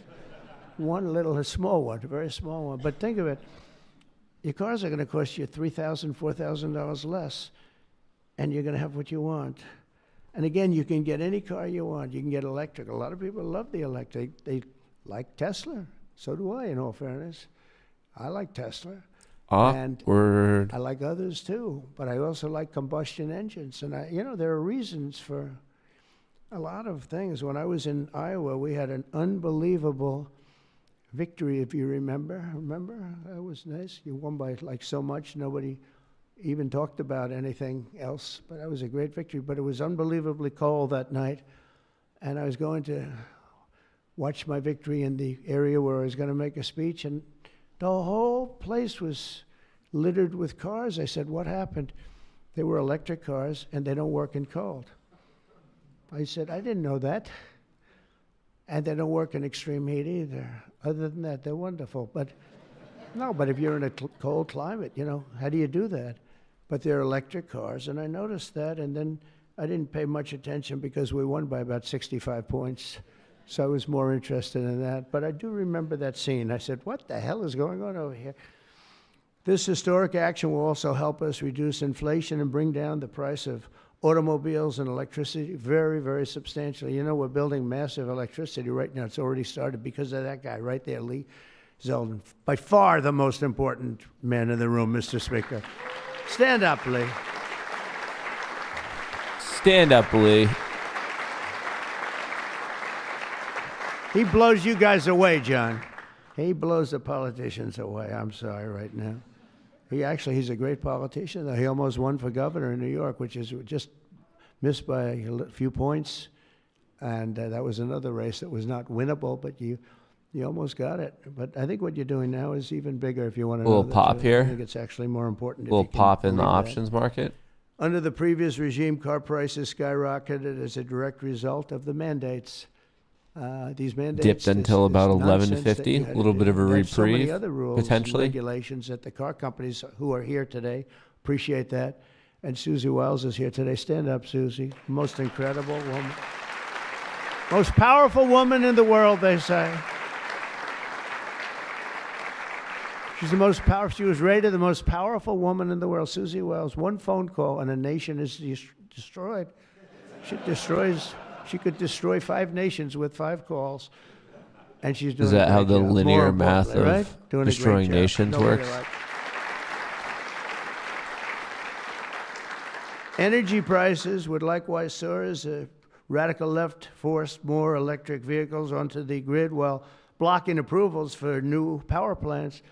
They want to block the approvals. They want you to have a car with electric, but they block the production of the juice that runs the cars, and all of them, all forms of cars. It's just the craziest thing. We're in a different sphere now. We're in a whole different planet right now. The result would be rolling blackouts and a collapse of our power systems. This is taking about 19 times longer than it should. Folks, crazy pump today, but as of heading into lunch right now, it doesn't necessarily have legs under it anymore. Of course, anything could happen in this afternoon, because do not forget, at 1 p.m. Eastern, 1 p.m., we're going to be getting the 30-year bond auction. So if it's good, could be a pump. If it's bad, could also be a dump. So pay attention. It's literally lunch right now, so I'm expecting this hour to be as choppy sideways as really the last hour has been. But I was happy to sit here a little extra with all of you so you guys could see Skynet version 2.0 first trade ever, coming out of the gate swinging, locking in $100 on the funded take profit account. Is it the biggest gain ever? Absolutely not. But is it thus far 1-for-1, 100% accuracy? You bet your bottom dollar it is. So I'll let you guys know if it fires at all for the remainder of the day, but it needs price movement to actually trade, and we just have not been moving. So, and then the other version of it on my own funded account, I did put that break in. Actually, how much is that even up right now before I let you guys go? That one's trading micros. Locked in 94 and currently has 58 running. So we'll see how that one actually pans out on the day, and it's a guaranteed at least 13. So no matter what, actually, even trading those micros, that's another guaranteed 100. Once again, my own funded account on that front. So I would say sit on your hands for this lunch period. Not much has been going on, and then maybe just come back for that bond auction, and we'll see how this all goes. Do you sell the program you made? Absolutely not. I never really got that. No, but there's multiple reasons why I would not sell this program, and the main one is I literally made it last night as I was delusional, so I'm not gonna sell it because I have no idea if it's good or not. And then if it was super, super good, would I really want to sell it? Wouldn't I just like trade it? It doesn't like make the most sense. So, but this one, you wouldn't want to buy it. I literally made it last night, delusionally tired, and started trading on it today. So, you trust me, you wouldn't want to buy it. Anyway, that's what I have for you guys. I will catch you later on. Obviously, I hope you make a buttload of money. I hope you make a ton of dinero today. And good luck this afternoon. And I'll catch you guys later. Have a good one. Peace.